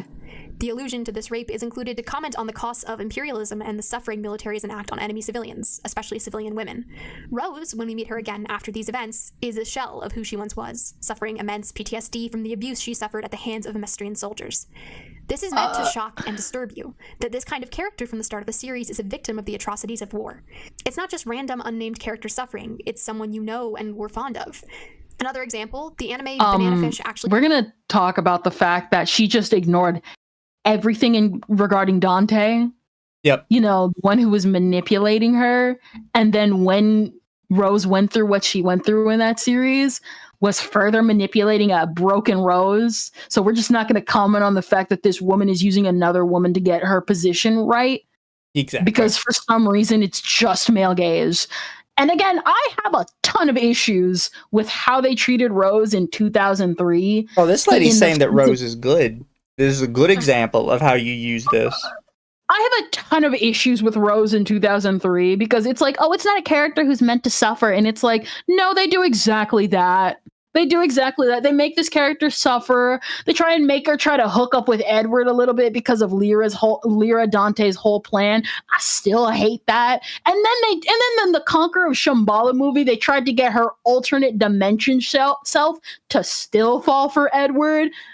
Again, she's not understanding the issues with Rose. I'm sorry, I keep going. No, you're fair. You're fair. Like I'm a chat. Like based on what she said we were about to talk about, I have no idea how this is supposed to connect at all. It features a male main character who was a survivor of a sex trafficking ring as a child. And of course, rape and sexual assault is an issue that affects both men and women. All of this to say, people do write female characters in terrible situations where they are victims of sexual assault to make meaningful points about their broader story and society. And that can be done very well, as I think it is in the examples I mentioned above. It's also easy to do this poorly. See my least favorite episode of Ouran High School Host Club, episode 8, for an introduction to victim blaming, for example.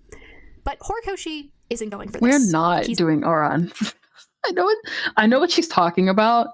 Like, Did we just talk about a bunch of people being raped so we can complain about the pervert character? Not even the pervert character. What is it? There's like a character. What is it? I know which Ouran episode she's talking about because even me and my sister like talked about how it was like how even like what is it? It's poorly written because the anime actually changed the original outcome from a literal sweet moment to like a comedy bit where Tamaki's an essayer. But like the thing is like it's not. Who cares? Yeah, you could criticize the animator, not the story.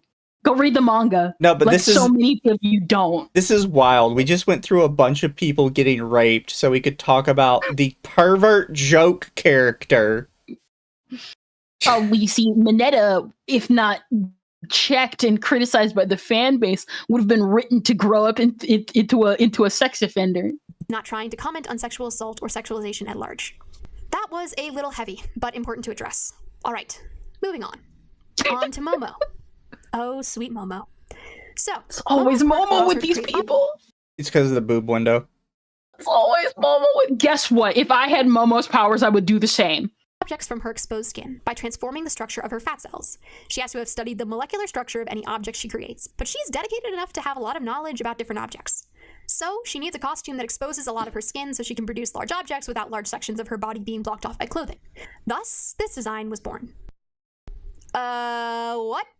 There are a lot of things wrong with this design. From a practical standpoint, the weird boob stripes of clothing create a very narrow shape for her to create stuff.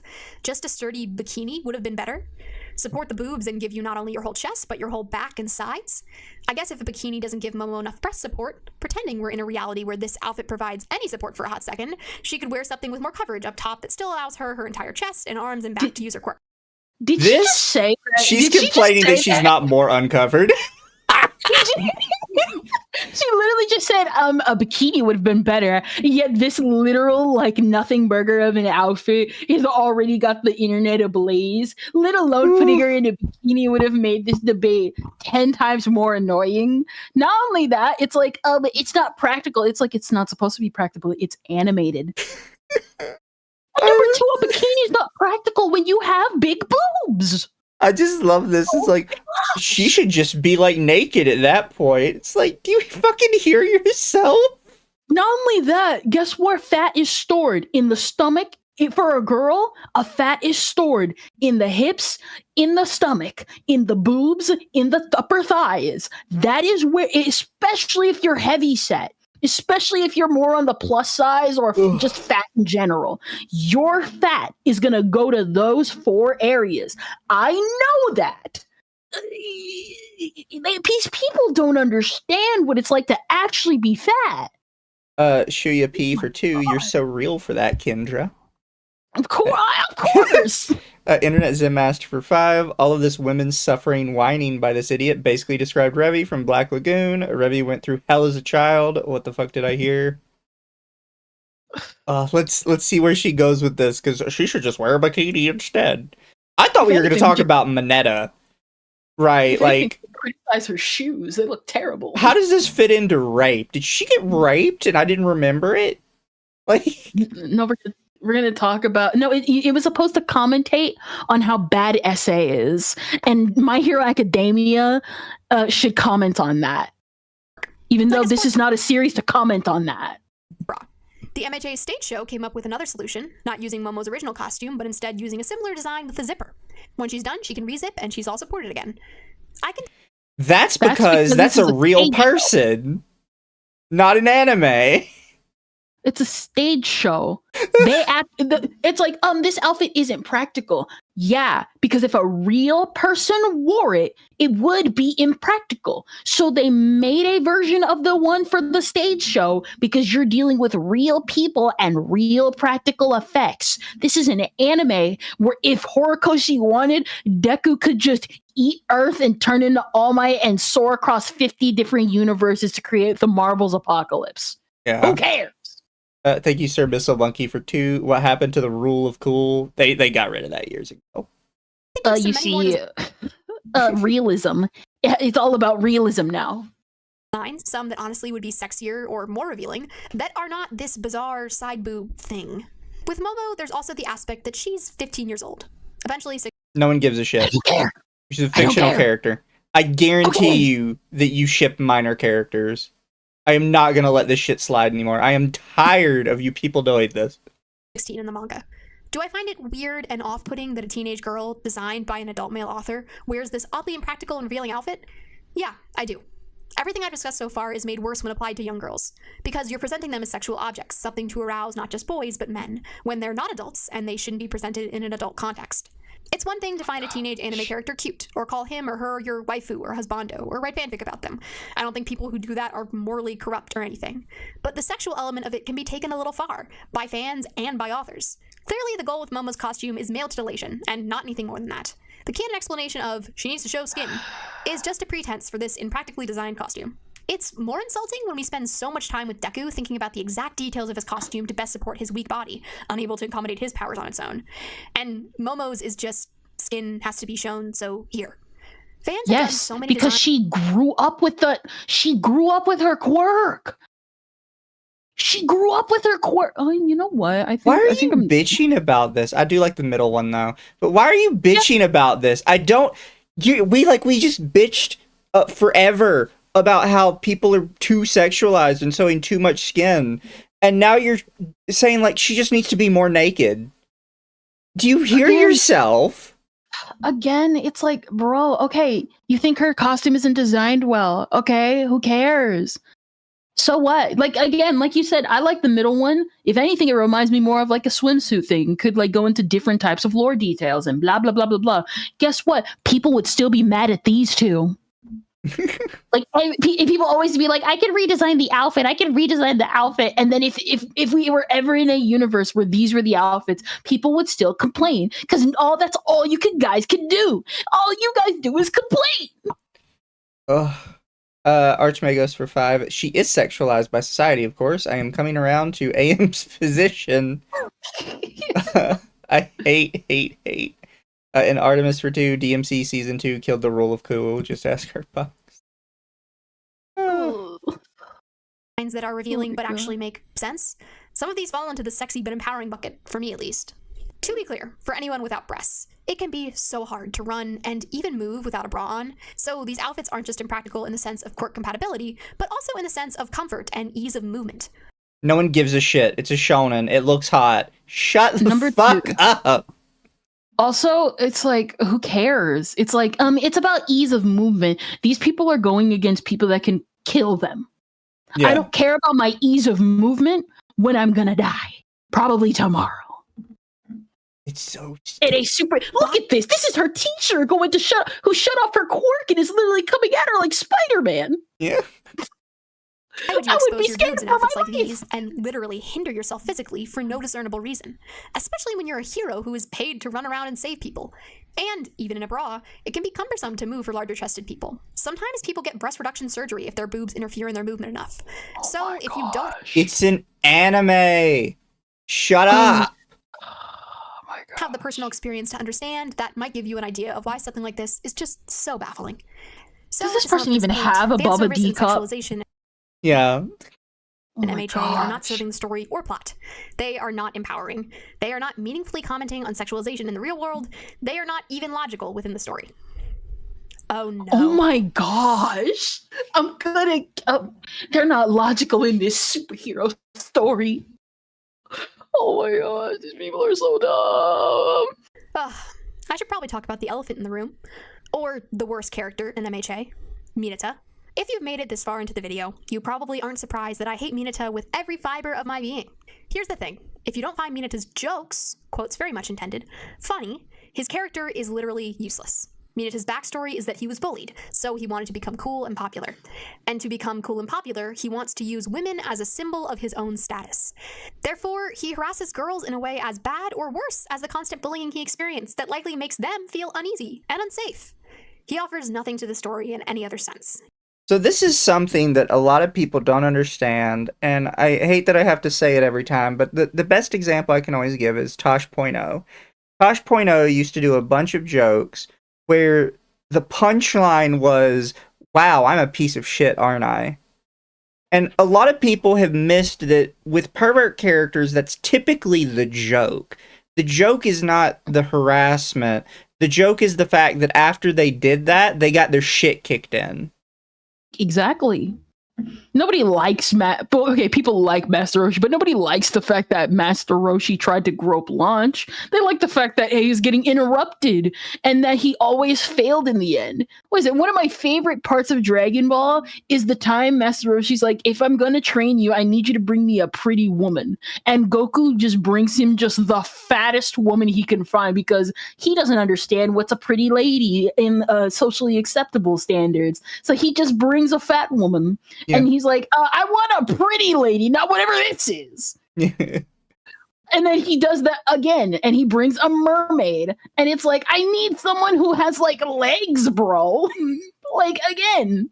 And then when he finally brings Master Roshi a pretty woman, oops, she has bipolar order when she sneezes. So it's either he's going to grope her, or he's going to get shot with an AK-47. Yes.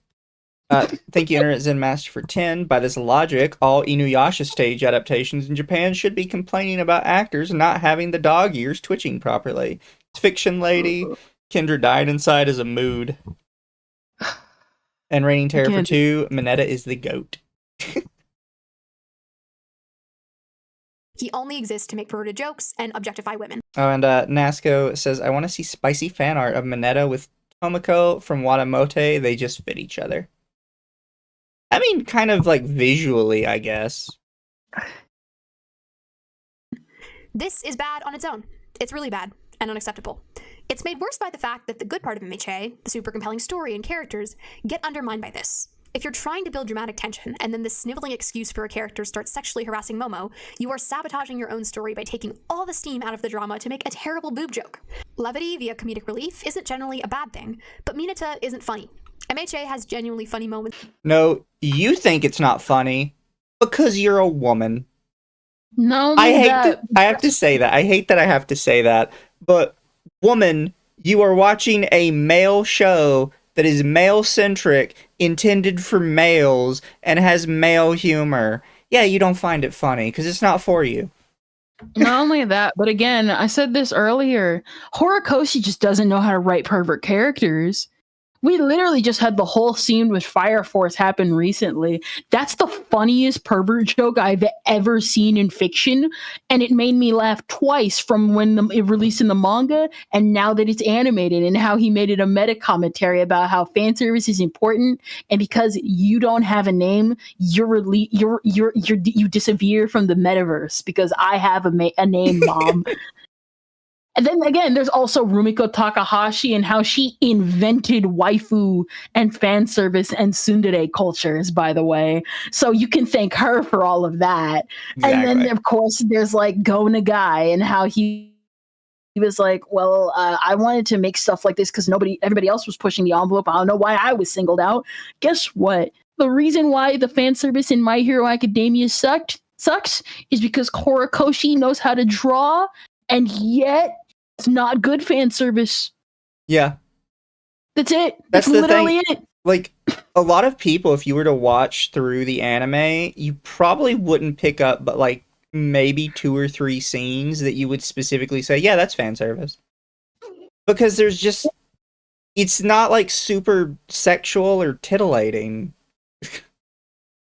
Like, you chose like, probably the most down-to-earth, light fan service series in the world to say, like, it's the worst series ever in regards to women. This is like if someone like there's freaking Golden Boy exists that straight up objectifies women. Heck, the MC's into it. Yeah. And everybody who reposts a clip of Golden Boy always reposts the spit scene, even though I find it disgusting for different, more nuanced reasons than you. But like, again, you're not complaining about some, especially 90s anime and how that is just straight up like like you could, again, 90s anime was just like it just full on was like guns blazing. We're doing all 90s anime had the balls to show nipples is all I'm saying. Yeah. I don't see a single nip slip in My Hero Academia, and it's talking about titillating the viewer. Heck, there's a lot I'm pretty of sure manga out there Inuyasha had a nip slip. nipples. Oh yeah, no, Rumiko Takahashi draws nipples all the time. She's like super shameless with it. Thank you for the raid, Timp. Nice to see y'all. I hope you're ready for torture, because we're about to talk about Mineta for 10 minutes. I'm not joking, by the way, chat. Mineta's section in this is like 10 minutes long. There's nothing to say about him. Without Mineta, and those can be so good. Midoriya being really calm and collected and cool in the face of danger, and then bam, nerd mode where Wait, what did she call him? Midoriya. thing. But Mineta isn't funny. MHA has genuinely funny moments without Mineta, and those can be so good. Midoriya being really calm. What? Yeah, Midoriya. Where did you hear that? Not someone saying mitochondria. Who told you that's how you say his name? Midoriya.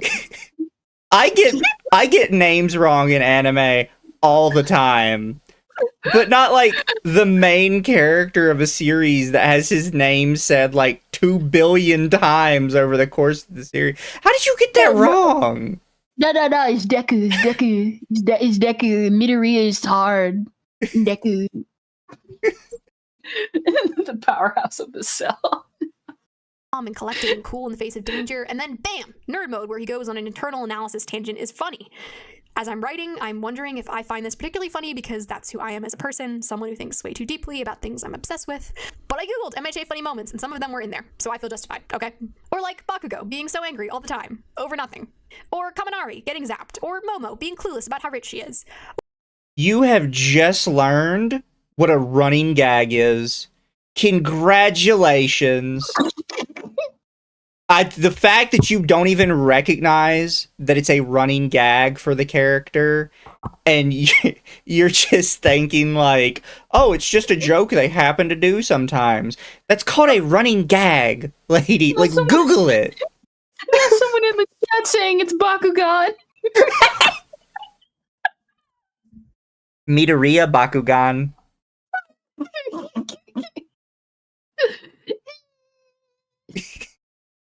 Or I cannot stop twinkling.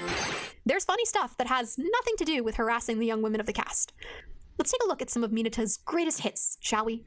And by that, I mean moments in which I desired to whack myself in the face so I no longer had to watch him on screen. They are so constant whenever he appears that I'll do just a few. When he groped Sue in the USJ attack, when he groped Momo in the beginning of the sports festival. How about the cheerleader outfits, where the girls are tricked into wearing cheerleader outfits by Mineta and You're on Thin Ice Kaminari? The two idiots tell the girls that they have to wear these outfits for a cheering competition, and they manage to trick Momo into making them, and also all the other girls into putting them on. Did none of the girls question this message from the biggest pervert in their class? Did no one ask if they should check with Aizawa? How did all the girls lose common sense? Momo even asks, why am I always falling for his stupid schemes? Like, shouldn't my Because the whole thing... You just said that Momo's clueless about being rich. Maybe she's just clueless in life because she's rich. She's a ditz. Like, that's part of her character. Not only that, you know why she said... Notice how she said, you're on thin ice, Kaminari. You know why Kaminari's on thin ice? Because he's hot. Yeah. That's exactly why. It's like you don't do it as much as Mineta. He gets in on Mineta's schemes. You just don't think it's the same because he's hot and he's with the headphone girl. Yeah. That's literally it. And like, gosh. This just kind of proves that she has no idea how certain things build up characters, right? Like you mentioned the gag, like she mentioned the gag of her not understanding how rich she is and just being clueless about it. And then you mentioned, well, maybe that's clues you in that she's just kind of a clueless person. But she doesn't see that. She just sees it as like a one-time joke that's independent of everything else that's happening. She doesn't process that tells you something about Momo's character. Like, that's just... So you're so dumb. Also, thank you, Massive Doge, for 2. OP just hates on short kings.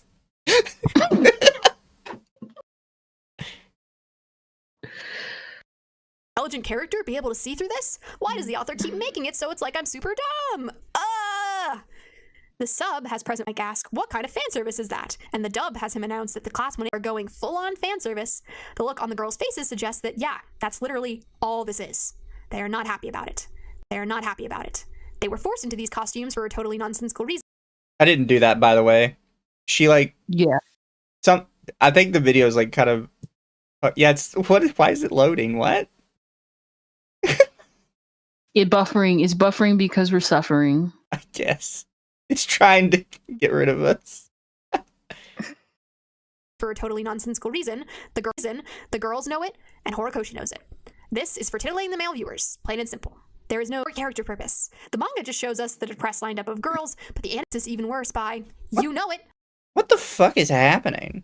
Is that happening for you too, or is that just me? I think it's happening to you, and you're pausing, and I'm not really seeing it. No, it's like doubling up sometimes. It's like looping. Also, thank you, Zen Master, for 20. Yes, Inuyasha had slips for most of the female cast. Kagome multiple times, Kagura because her kimono got ripped up, Sango multiple times, Kikyo's reincarnation. Also, this woman hate Moroki if OG Inuyasha came out today. Oh no, I'm not talking. No, they're talking about Inuyasha. No, you're saying that most of the female cast has it. No, just female characters in general. You go to Rumiko Takahashi's official art, her previous art, even before Inuyasha. She literally says in interviews that she lives to draw beautiful women, and a lot of that art is of naked women. She's not ashamed. She literally talks about how like she loves drawing women. Surprisingly, she is not gay. Oh no, and the anime like censored most of it. Like in the manga, they're just out in the open. Okay, so for some reason, my browser is using almost 100% of my CPU right now by itself. Is is collapsing on you? Is it Chrome? I think it's Chrome based. Here, let me just close my browser. Close this Not browser. gay that we know of. Oh yeah, look at that. It finally killed itself. Well, there you go. Give me a sec, chat. We're at 25-40 minutes now. Oh, wait, no, 25 minutes, 40 seconds before your side went down. But I love drawing women. She like talks about it like in as many interviews as I've seen. It's like, what is it? There's a reason. What is it? The only thing she'll never do is probably answer the Ranma pregnant question. What is going on with my browser? Like, just eating resources right now, dude. Did you clear your cookies? Maybe I do need to clear my cookies. It is like just killing itself. Chat, the internet gets worse and worse every year. Oh, I'm dying. I'm dying, chat. I'm dying. Dang. It seems like maybe it's working fine now. But we'll keep an eye out. Again, if you want better female representation, either go to shoujos of the past or just find a series that nobody talks about. Everybody always complains about how this anime doesn't do this. And there's anime that come out yearly that do it. It's just you don't watch it. It's like when we watched that one video weeks ago when we first started this about the girl, how they were like complaining about the Toru figure for Fruits Basket. I love the fact that Fruits Basket came back. I don't like the fact that you complain and then held up, let's be real here, you held up a bunch of Chinese workers in their sweatshop factory to re-lengthen a skirt, and then we were getting just mostly booby figures. If you don't like we're getting mostly booby figures, please stop complaining about the short skirt that's been there since the 90s. Also, chat's excited to hear what her opinion are on the one girl that liked the cheerleader outfits. Let's see where we go. Girls, but the anime makes this even worse by, you know it, a butt and a boob shot. They're embarrassed, but basically roll with it at Toru's encouragement, and we get cute shots of them cheering. Yay! Blah. Then there's the training camp where he creeps on the girls. When in the class battles in the most recent season, in the middle of an intense fight, you think he came up with a clever plan to trip up the other team, and it's revealed to be ultimately a way to smush his face into Mina's boobs. Now, are you ready for the worst one? The one that is totally inexcusable? The one that if you're leaving me an angry comment that I simply do not understand the humor, you're going to have to stop and look me in the eyes and tell me is okay? When Mineta meets Eri, sweet 6-year-old Eri, the first thing he says is, I can't wait to see how you look in 10 years. I don't care. I expect you to defend this. Yeah, you know what the joke is? The joke is that he's a shitty person. I refer you back to the Tosh.0 joke. The joke is that he sucks. I'm sorry you didn't get the joke. My thing also is I don't like the joke either. Guess what? I don't care because he's not a real dude that we can like arrest or something. My problem isn't even like that she doesn't like the joke. She doesn't even know what the joke is, but she's trying to criticize it. Like, if you can't even pin down what the joke is, what makes you think you can criticize how it's developed? Like, seriously. You're so stupid, lady. Again, it's like, I don't like the joke either. Like, who cares? He's a terrible person. Like you said, he's a terrible person. Yeah. And then the whole thing is that I'm guessing if Horikoshi wasn't harassed day in and day out, he probably would have written an actual good arc that would have made sense for Mineta to actually develop into a good character. Guess what? Horikoshi didn't, because at that point, Mineta would have been a main character instead of Deku. Who cares? Yeah. This scene, and I lose it. People love to say, he's just a teenage boy with hormones, what's your problem? I'm sorry, if a teenage boy in real life saw a 6-year-old girl and said, I want to see how you look in 10 years, I would slap him across the face and tell him to get away from that child and tell his parent or guardian their son is atrocious and needs serious help. What is wrong with you if your first instinct when meeting a 6-year-old is to sexualize her? To say you can't wait for her to become a sexual object you can dehumanize like every other female character? Girls are not sexual objects for your pleasure. The worst part is Mirio makes a weird joke with his butt here that could have been the main joke. But no, we get that line from Mineta completely unnecessarily. And to zoom out, it's not just Mineta that said this. It's Horikoshi, the author, who made the choice to write a line that sexualizes a 6-year-old. It was a joke! You dumb cunt! You're making me so mad! He's not even sexualizing Eri. He made Mineta say the joke because he's a terrible person. He's terrible. You cannot like the joke, but pretty much just like you said, it's like if you don't understand that it's a joke about how horrible of an individual. The joke about Master Roshi is that he's a lecherous pervert who probably deserves to die, and yet he doesn't because he's the strongest man in existence before Goku. That is the only reason why he is alive. Yeah. He's a terrible person. Everybody talks about how much they put up with that guy, and they only keep him because he's an old man. Also, yes, chat, call back. She is doing the Thermian argument, which is retarded. Even for Mineta, this is a truly terrible line of dialogue. This was a distinct choice made, and I find that deeply upsetting. If you have been screaming that fiction is not reality, that she's not a real 6-year-old girl, that none of this matters, I'm here to tell you that, like it or not, fiction does affect reality. Media informs the way we see the world. Oh no. No, it doesn't! Oh my god. You know what? When did this video come out? I think I can just I just click it here and it'll pop open. She can to get ahead. It came out 4 years ago. Look at that. I'm not sure when, but she's complaining about this. Then in that case, I love the fact that she's not bringing up the whole thing with the experiment 731, the 731 experiment where Horikoshi accidentally named one of his characters after a war crime they did to the Chinese and Koreans back during World War II.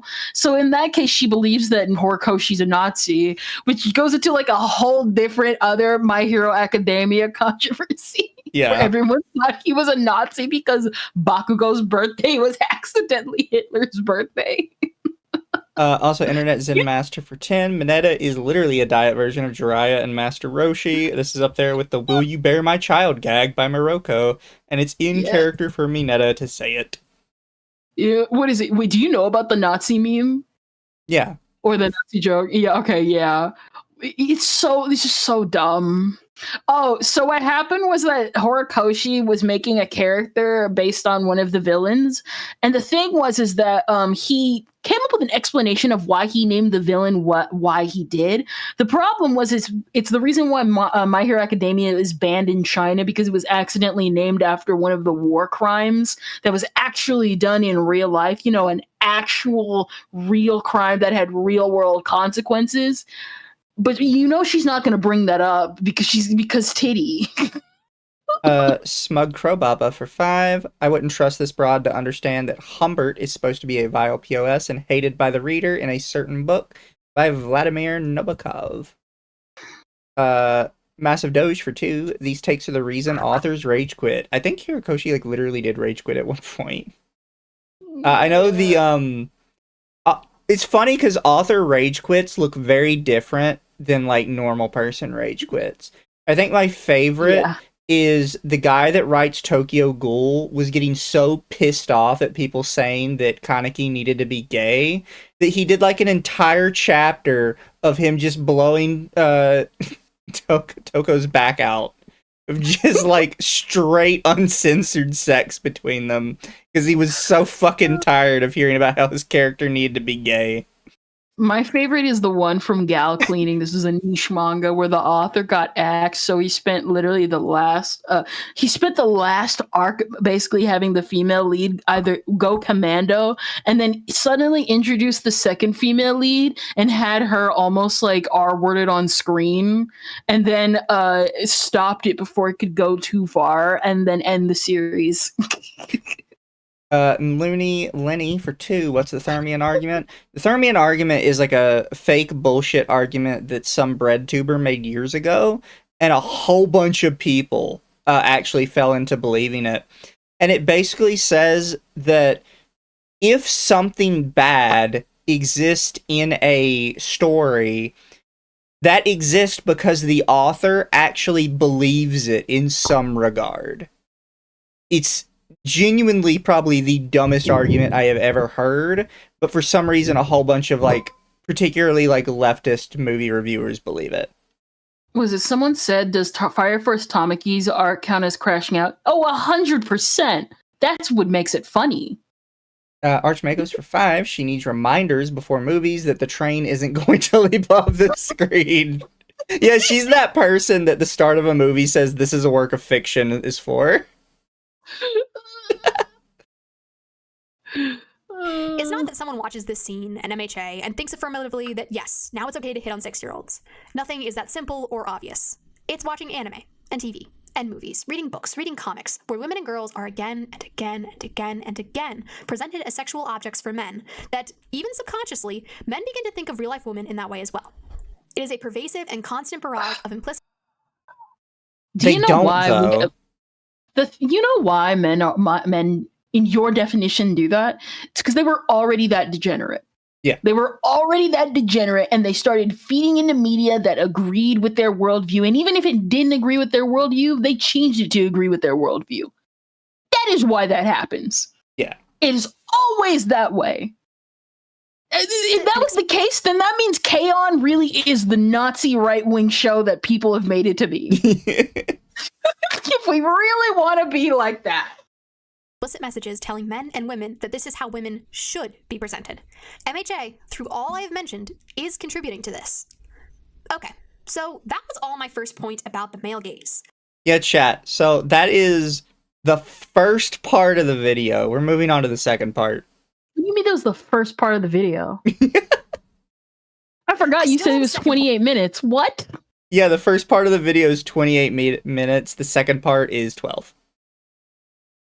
Wait, don't worry. It's a bit shorter. Glad she quit her YouTube career. Did she quit? What are you talking? Did she? I never checked. Don't start your YouTube career. Yeah, her last video was 2 years ago. Please. And it was about Haikyuu. Please. Never come back, please. Oh, actually, no, there's a chance she comes back. Because look at her timeline on her videos. 8 years, 5 years. This one was 4 years. 3 years, 2 years. There's a chance she makes a comeback with another video. No, if she comes back, you know good and well she's going to talk about Dawn to Dawn. This video, by the way, got 2.9 million views. Why? Oh, is it because it's the same tired talking points about My Hero Academia over and over and over again? She has a video, Hitalia is weirdly good. I'm not saying anything bad. I'm not saying anything bad about Hitalia. You would be somebody who liked Hitalia. It attracts a certain woman to Hitalia. You know, recently in one of the chapters, the author Hema, he literally wrote America to be woke. I need to show you that chapter later. It was so funny because it's literally just America wiping out, being like, you're offensive, you need to follow social sensibilities for global standards. But I feel strongly it's so good. Female characters in MHA are underdeveloped, especially compared to their... AKA, hey, why is it the female characters keep getting sidelined? Because the main character of this anime targeted at young teenage boys is a young teenage boy. Everybody gets sidelined in favor of him because he's the main character. Did you not know that? Well, you see, something, side characters get development, not good development, but they get development. And it's like, bro, the reason nobody gets good, here's the thing I also think about My Hero Academia that pretty much everybody else finally came to the conclusion to. No one gets proper development in this series. Horikoshi advertised it as a series with multiple main characters. No, it wasn't going to be the case from day one. It's always going to be Deku. It's going to always be the Deku show with a bit of Bakugo and Todoroki here. It is superhero Naruto. Exactly. And it's the same thing with Naruto. There's tons and tons of interesting side characters in Naruto. Every single one of them gets sidelined in favor of Naruto. Every single one. I am sorry, I cannot read your name. Thank you for the 2, though. It says, how do you spell it? Gal what? I don't... Gal cleaning. Thank you. Cleaning, Cleaning. I know you haven't, I don't think you've read Gal Cleaning yet, so I'll send that to you later. It's so terrible. And Hitalia is absolute Fujo bait. Just say it, Mizu. I'm fair. Oh no, we cannot deny that. Literally, the author admitted straight up that he doesn't draw a lot of female Hitalia characters because they're hard to draw compared to the male Hitalia characters. It is like speculated so hard in Hitalia that he was gay. Their male peers. Like I said at the beginning, I do think the female Wait, did she? Oh, she said male peers. Okay, never mind. characters are better in MHA than a lot of shonen, but it's still not great. Let's look at Yurakaka. She is a great... Yeah, by the way, for this section, can I read it? Yeah. Deserves better. I cannot pronounce her name, I know, and I'm sorry.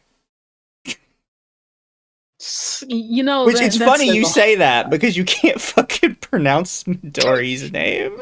My thing also is it's like they're not good female characters in shonen, and there's like a ton of shonen out there with female lead characters that aren't just in modern day, but nobody reads them because they all think, what is it? It's like that one person who for some reason said because Inuyasha technically has a female lead, it's a shoujo adjacent series, and I just want this. I want to slam my head into the wall. It's like we have female leads in shonen, but because they're old series, you refuse to read them.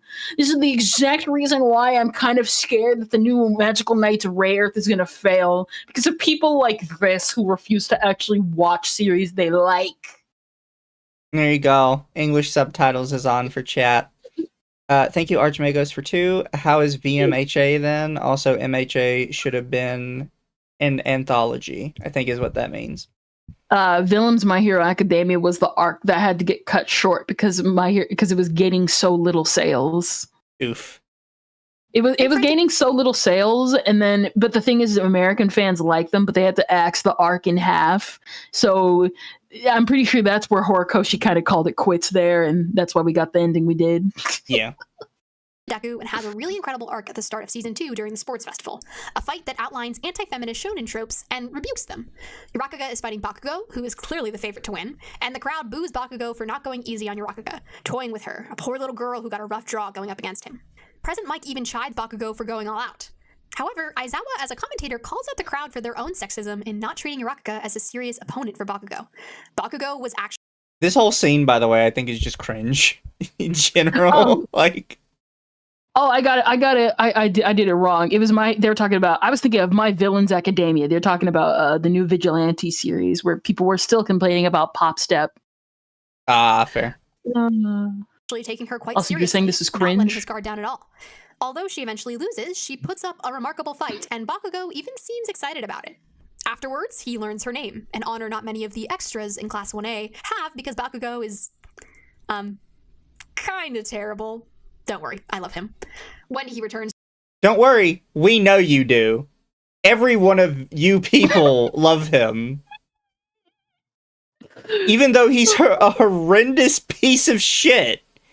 Every time it's like, well, at least he's not a sexual assaulter. That makes him a good, sweet boy. Shut the fuck up. He's horrendous and told his best friend that he bullied for a couple of years, for over like a decade, to literally swan dive off the roof. But he's not an essayer like Mineta, because Mineta's going to grow into an essayer. But Bakugo's an honor student with morals and has parents that should have actually dealt with the bullying sooner but didn't. But they have good parents that love him.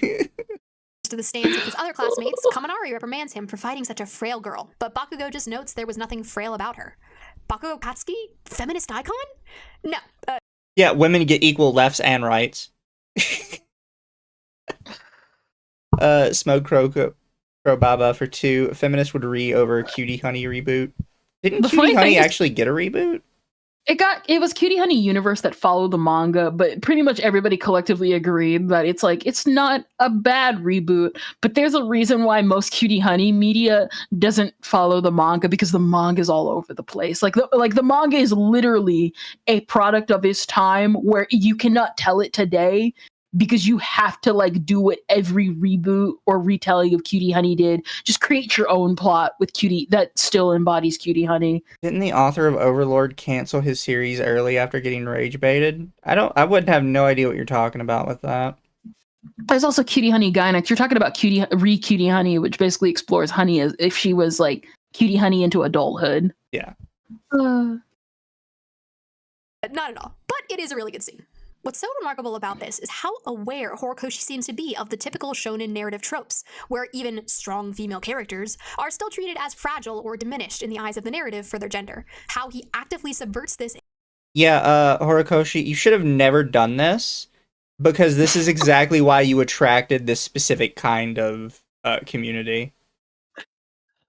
This was like your death knell of your series. Yeah. I hope you enjoy that community you attracted with shit like this. Still hates it. I remember, he drew a really good art piece on Miracle, and I commented on it ahead of time because I knew what type of people were going to comment on it, and he still got dogpiled anyway, so it doesn't matter what he does. You damned if you do, damned if you don't. Angel's Advocate for 2, the Fist of Justice is unisex. Favorite Batman quote. Internet Zen Master for 10, there's a reason Horikoshi let one of his editors do the whole MHA Vigilantes side story series. Honestly, Vigilantes did the superhero thing correct. Keep it tight and not have a Naruto-sized cast. Yeah. In that fight. And then just doesn't do much with Yurakaka or all his female characters for the rest of the series. I'm slightly exaggerating, but the only character development Yurakaka has had since the sports festival is realizing she has a crush on Deku and being super flustered about it. She declares that she's setting aside her feelings to focus on becoming a hero, but she still seems pretty distracted by it. And she hasn't had much of a role in events since then. She had a good moment leaping into the fray with Deku in the class battles in recent episodes, but aside from that, not much. I consulted a friend who has read the manga, I'm in anime only, asking if perhaps she gets more involved in a later arc. Why are you commenting on a series and you haven't even read more than just...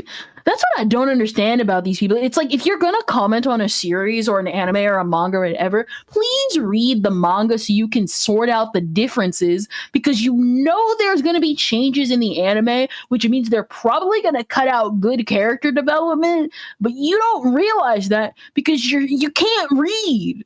Exactly. And she just looked at me and told me that the sidelining gets worse. Now, she also said that pretty much the entirety of Class 1A gets sidelined, so it's not just Yurakaka or female characters getting that treatment, but she added that there are new female characters who get very brief badass moments before getting totally sidelined, or injured immediately. Let's look at a supporting character. Mina. She has such a cool power, in my opinion, this kind of acid secretion. She gets one character moment in Kirishima's backstory, and it's quite interesting, but that moment is literally embedded in another more important, read male, supporting character's backstory. This moment isn't really about Mina. It's about Kirishima. And that would be fine if the supporting female characters were getting similar development. But they simply are not. Not to mention Mina is a frequent victim of the male gaze. Another point, let's look at She's the one character that's like fully clothed from head to toe. Got cleavage. Senior big three at UA. 2 guys, 1 girl. Cool, glad we have a young woman in the mix. Now, guess which 2 of the big 3 have significant development and arcs? Literally just him. Not even the other guy. Nobody gives a shit about the other guy. It's just him. I don't even know. I've like seen this trio and I see zero about the third guy. It's either people complain about Mineta vision from that girl, and I don't even know what her powers are half the time when people talk about her. And this Mirio, guy gets it because he's literally just Discount All Might. Not even just Discount All Might. He looks like Lucas from Mother 3. And even then, to be honest, really, if I gotta be honest with you, the show should have just been about him. He looks way more interesting design-wise. He looks cool. He just looks cool. Yeah. Thank you, Reigning Terror for 10. Remember the cuck Deku memes happened because he got ghosted for 8 years by his friends. And Ochako, who had a battle with Toga to realize her feelings, never dated Deku until a redraw. And then Archmagos for 2. Oh, it's also tiresome. Oh, what is it? Someone literally said he is Discount All Might. I forgot. You're right, actually. Literally, if I remember correctly, one of the plot his points whole story is Discount All Might. He's like, oh yeah, no, this power was actually going to go to you, but like you were in the way. Yeah. Yes. Oh, it's the two guys. No, it's literally just him. Nobody gives a shit about the other guy. It is literally just Discount All Might. Who is the guy anyway? I don't even know his hero name. I don't even know his name. I don't know. Not Muriel, the other guy. I don't know. Nobody cares. You just really want people to pretend like he matters. Eri is more important than him. It gets even worse, because Nejire, our resident Big 3 lady, does get a big moment in one episode. What is it? Oh, she participates in a beauty contest. A beauty contest! Like, if I was writing a satire to demonstrate how you sideline interesting female characters while developing male ones, I'm not sure I'd be bold enough to straight up write arcs for two guys and then write a beauty contest for the girl. Some women like beauty I think the best example I could come up with is in Pokemon.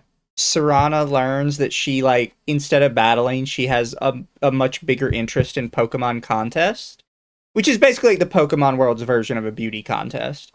Because, you know, the Pokemon has to perform, but the girls are supposed to, like, dress up, and they're supposed to be all pretty and whatnot and shit.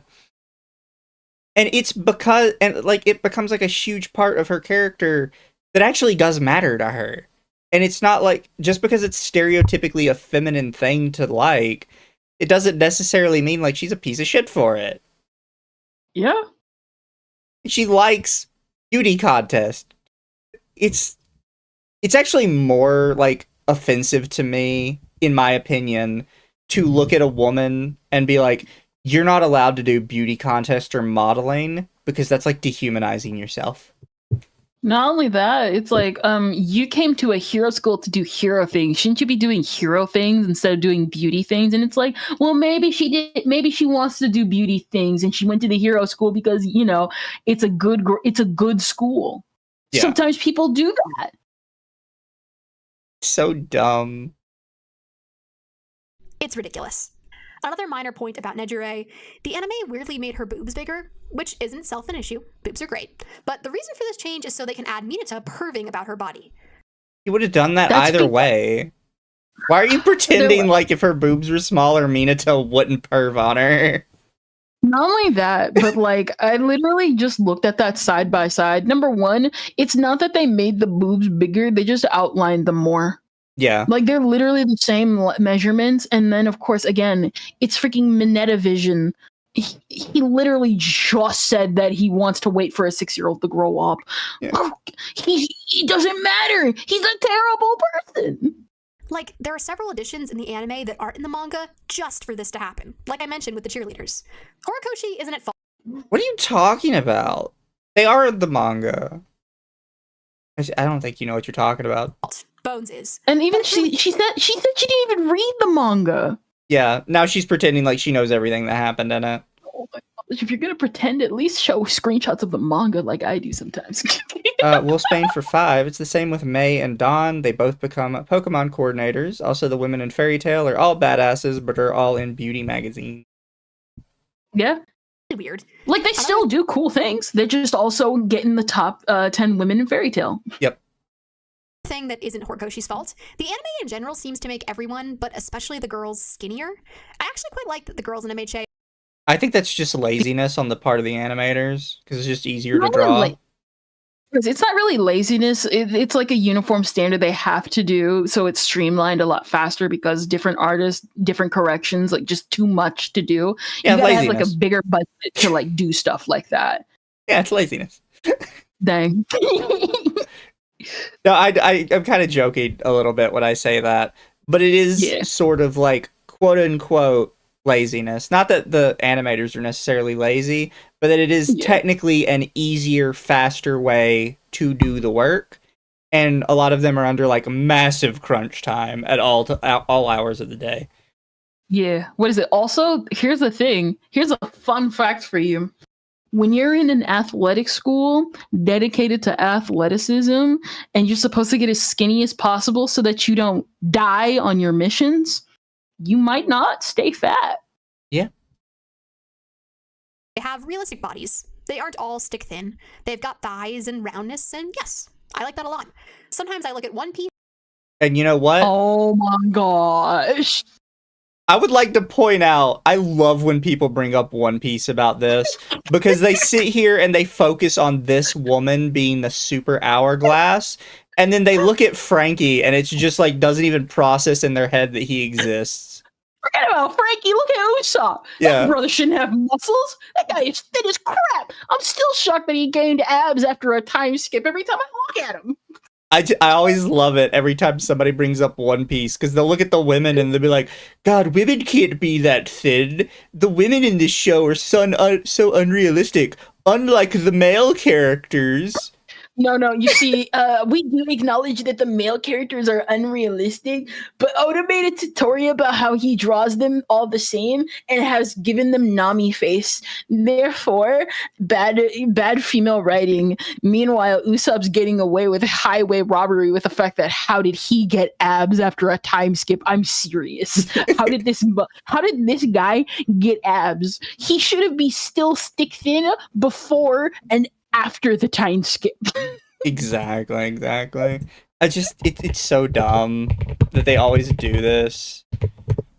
Also, chat, I'm pretty on record that, and like, granted, I do believe he is also a robot. It's been a hot minute, so I probably forgot.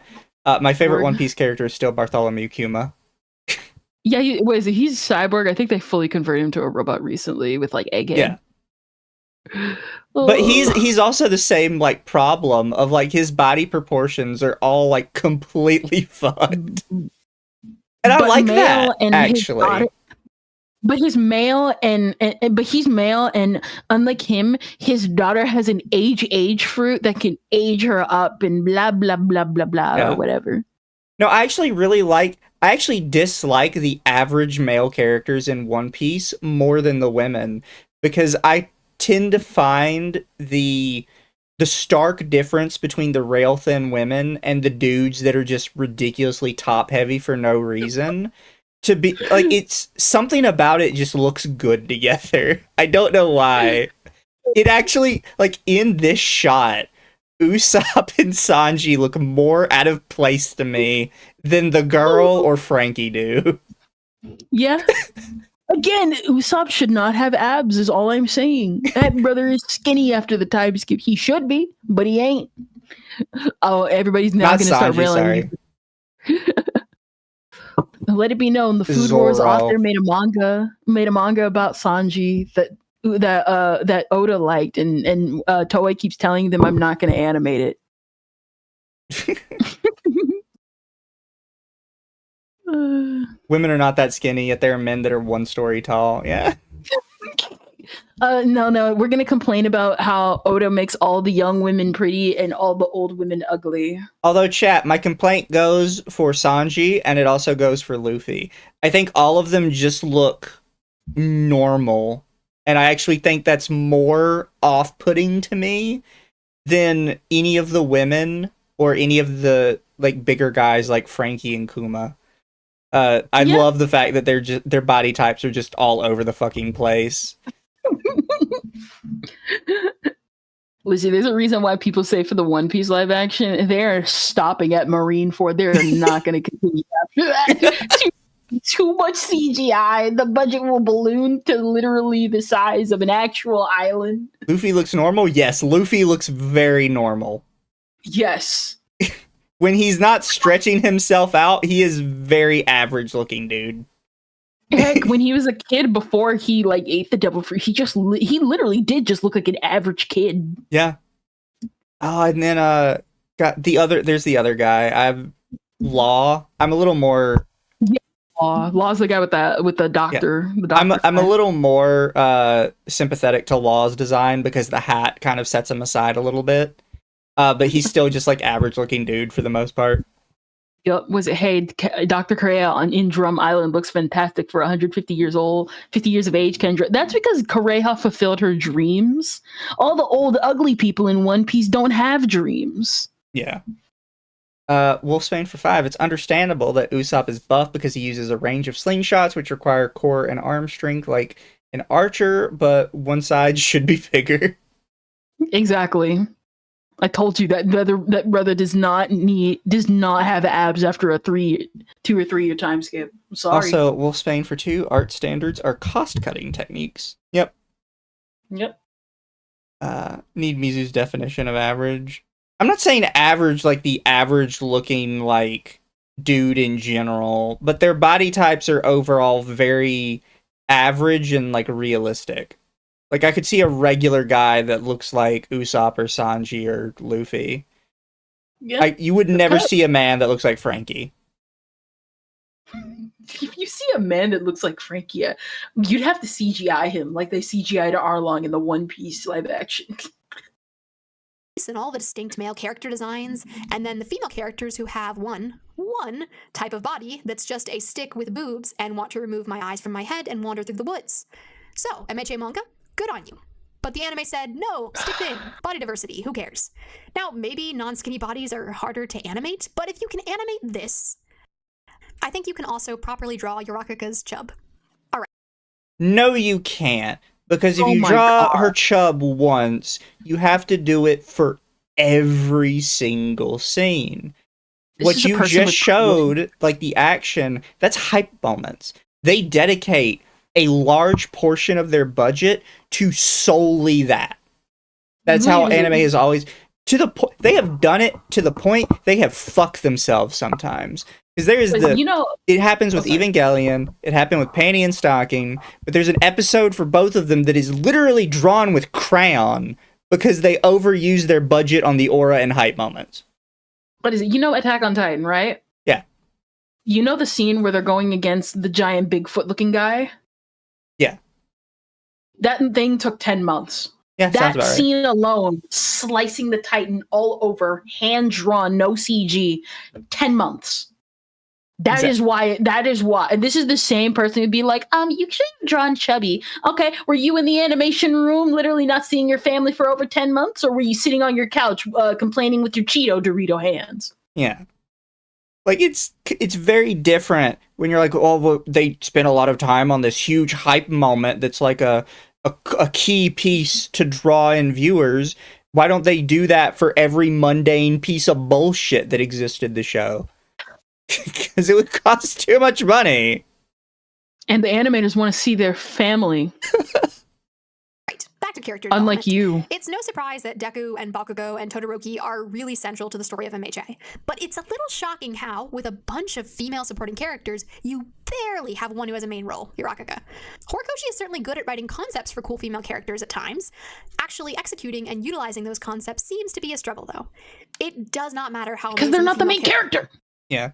Everybody wants... You basically just want the show to be about something else. And I'm actually fine with you saying that to a degree, but you still have to judge the show on what it is. Like, I'm like the #1 hater of Naruto and saying that Naruto should have been a ninja anthology about all the different ninja clans. But I'm not going to sit here and judge Naruto and be like, God, the show's so stupid. I don't understand why he's not doing more work with the ninja anthology that I want to watch. Because that's not what the show is. It's not what he tried to make. Listen, one of my favorite series when I was a kid was frigging Sora no Toshimono. I stayed for the lore. I got a ton of fan service. I complain to this day that I'm upset that the series was still decided to dump all of its lore in the last in the final chapter of the series. Guess what? I'ma still laugh at the fact that it was a fan service series. Yeah. Like that's what it was. It was a fan service series that just so happened to actually integrate its lore really well, but that wasn't the main focus. That's just how it is sometimes. Also, Reigning Terror for 2, the Chocolate Rabbit is extremely popular. Yes, she is. Characters are on paper if we never actually see them involved in the story. There are female characters who get plenty of moments. Momo has her own little arc with Todoroki in their exam. Jiro has her arc with the school festival. Sue got that anime-only episode about her internship. But if we think about the plotty arcs, Uraka's fight with Bakugo is an exception to the sports festival. There is a recurring set of characters who get to be a part of the action. Uh-huh. Okay. Right. Okay. Okay. Yeah, okay. When it's an exam or an internship or a festival, the girls get little moments to shine. But when it's real action and being heroes and fighting villains, their background, at best. I don't deny that this Because is a their shonen quirk doesn't support those moments. Now, you could criticize the fact that Horikoshi should have made it so, but he didn't. Yeah. So you just gotta accept it. Internet Zen Master for 5 Neuralities is basically demanding that the studios use AI to show all that body diversity, and she strikes me at the time she'd hate AI. Is Neuralities saying that now? By the way, just so we're clear, we're not talking about Neuralities today. We are Lady Inia. Yeah, I figured. aimed at a male audience. But you can have great female supporting characters in a story about mostly male characters who get to be a critical part of the action. Horikoshi seems poised to do that, but he has chosen not to. What has he chosen to do with his female characters instead? Sideline. Nobody cares. It's a story ultimately about Deku. And I think it's hilarious because she says, my friend who reads the manga, I asked them if the sidelining gets better, and they said it doesn't, but they sideline everybody but Deku. And it's like, yeah, that's how this shit works. This is a story about Deku. I don't know how you didn't pick up on that he was the main character. I genuinely think you might just be retarded. Sexualize. Sorely disappoint. The flip side of gatekeep, gaslight, girl boss. This is all compounded by the hypocrisy of having a moment like the sports festival, where it seems like Horikoshi is trying to comment on narrative sexism in shonen, juxtaposed with all the fan service through the rest of the series. It makes the entire scene read as faux feminism with no real meaning behind it. Trying to remark on the sexism of shonen treating young women as fragile rings completely hollow when you not only don't comment on the male gaze, but use it completely uncritically. If this was a Because he's just not good at writing fan service. That's literally it. I'm actually going to make a different point here. Those two things have literally nothing to do with each other. You were trying to say, he can't make women strong if he also makes them hot. Do you not think that's actually more sexist? To say a woman cannot be strong and capable and attractive? It has to be one or the other? Someone brought up Kyoto Animations. Guess what? Kyoto Animations does both. Yeah. Amagi Brilliant Park comes to mind. Show that didn't even pretend to have an interest in developing female characters, it would still be irritating to see a ton of fan service, but it wouldn't feel as frustrating as it does in MHA as is. You know who it doesn't feel frustrating to see fan service for? The 15-year-old boys the show is marketed towards. Because it's a shonen. It's just not good fan service. It's just not good fan service. Yeah. It's not even good fan service by Studio Bones. Let's just get that point across. There was better fan service in Soul Eater. Exactly. Just number one off rip. There was better fan service in Full Metal Alchemist, and there's only one fan service scene. Exactly. No, 2 fan service scenes, and those 2 fan service scenes were just because the author literally asked her editor, "Can I add the boobs?" And she said it just like that. Yeah. MHA is but one strand in a huge web of sexism that makes up our pop culture. There are series far more sexist than MHA, but MHA is such a good show in other respects that it makes me even more frustrated that it fails so consistently to treat its female characters right. This reminds me of the people that they'll say they hate Lolicon, and you'll ask them why their favorite anime is like a fully Lolicon series. And they're like, well, I just enjoy it more critically than you. That's like where we are here. She's like, everything about MHA is sexist, but it's such a good series. Come on, Mom. Come on. We all know you're talking about Onimai.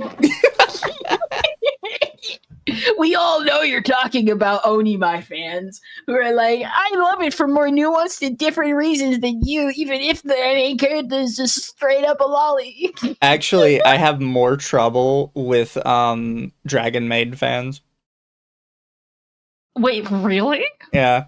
There's like a lot of Dragon Maid fans that are like, why is this lolicon in my lesbian rom-com? My show is so woke.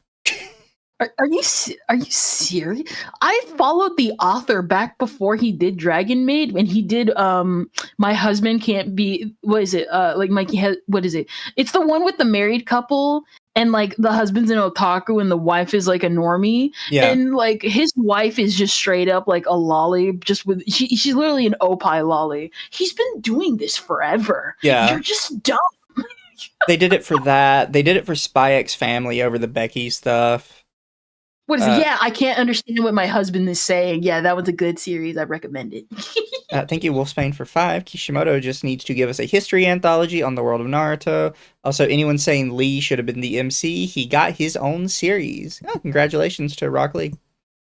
Ooh. The best part of Rock Lee is still in the start of the tuning exam arc where he BTFOs Gaara. Like, yeah, he still loses, but I think everybody agrees he won that fight. He made Gaara look like a punk-ass bitch. Listen, it's not about the message. What is it? It's not about the action, Spider-Man. It's about the message. Acknowledging the sexist elements in a series, even as we enjoy the show as a whole, is important.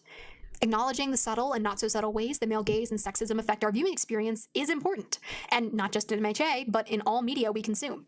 One of the reasons You must be really fun at parties. I was about to say. You must be like really fun at... This is unironically an Anita Sarkeesian talking point where she's at like a conference and she says everything is sexist, everything is racist, and you have to point it all out. The worst thing is that at least Anita Sarkeesian, from what I see, even if some of her evidence was faked, at least she had evidence that was fake. This person doesn't even actually have evidence. They're just talking points from other people. I started like this I need a channel over half 5 years evidence. Oh my gosh. ago now, if you can believe it, was because I didn't see that kind of acknowledgement around issues of sexism in anime, largely because most of the prominent voices on anime YouTube are male. Of course, issues around sexism and feminism do sometimes come up in others' content, but I hope I offered a unique perspective and gave you something to think about as you watch MHA and watch other shows. Don't be afraid to think critically about something you love while still enjoying it. And don't be afraid to take seriously the sexism that's so often dismissed in media of all kinds. I always hate this argument. It's like, well, don't be afraid to think critically about things. You're not really thinking critically about it. Yeah.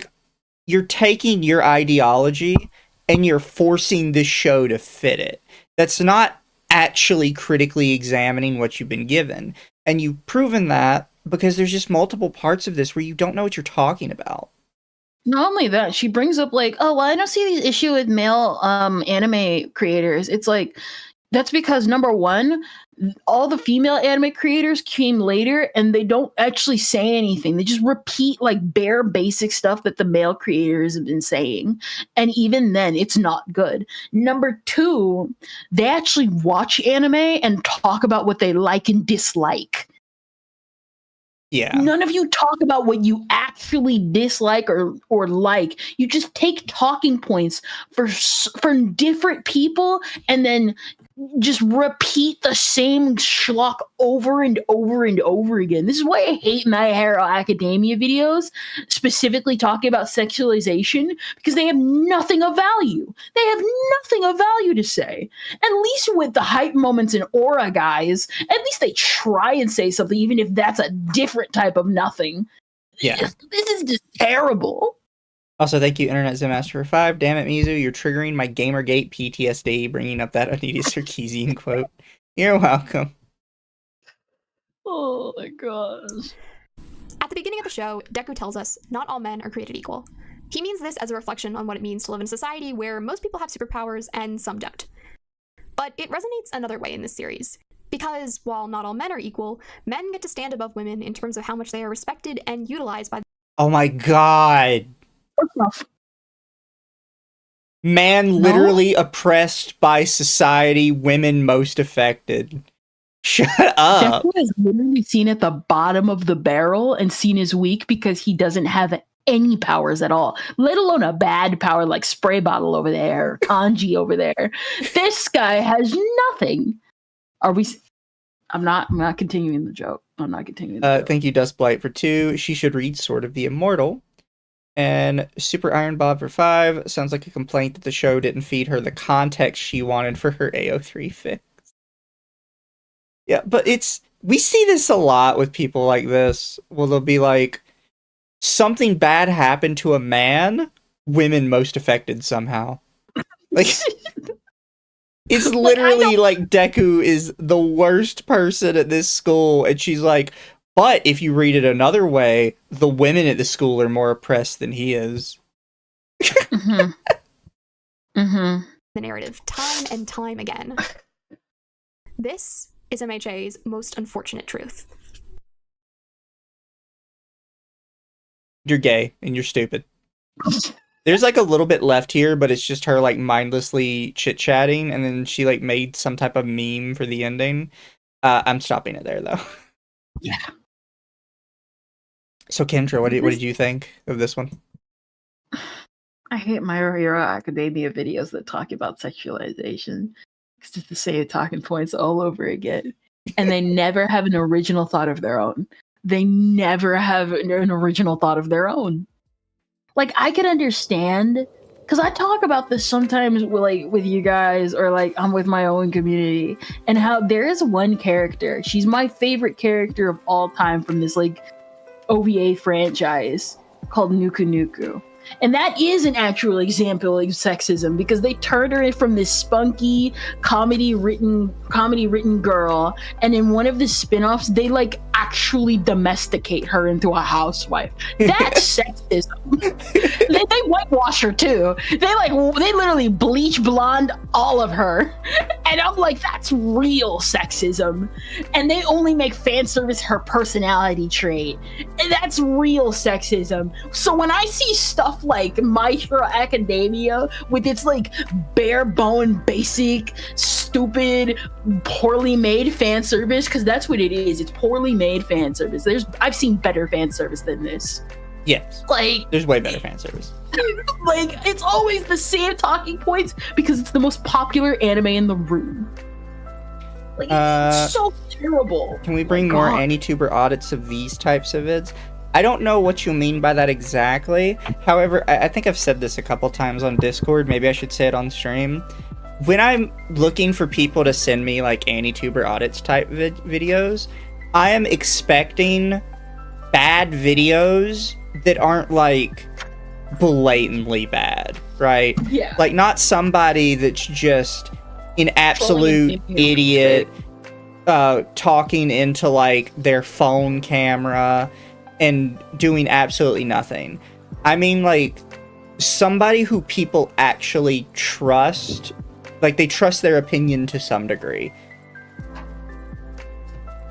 No hoodweebs are fine, just as long as there's actually a sizable portion of people that trust what they're saying, and they're not just constantly being made fun of by everybody for being an idiot. Basically, they huff their own farts and the audience doesn't realize they're huffing it with them. Yeah.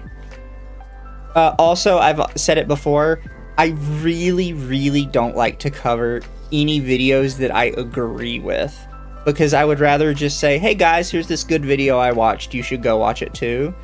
I think when you start just watching videos you agree with, you get really into that react slop territory, where you're just kind of coasting off somebody else's success. And it's like, I don't want to do that. I would rather have my videos be polar opposite to whatever I'm covering, so the videos don't have any actual crossover in watch time. But chat, we're gonna raid you guys out to somebody that's playing Moemon, which is one of the most based Pokemon mods. Something it objectifies women, because why, anime girl? Which is right up there next to Pokemon H version and Pokemon Battle Girls. Thank you, Gabby, for the 338 biddies. Bloom was right again. But be good, everybody. We'll see you guys later. Don't forget, tomorrow on Discord, we're continuing Gravity Falls. We're almost at the end of the second season. I think we probably won't get to watch the special until next week. Which is fine, because the special is great, and it's good to, like, watch all of it together. Bye, everybody. We'll see you later.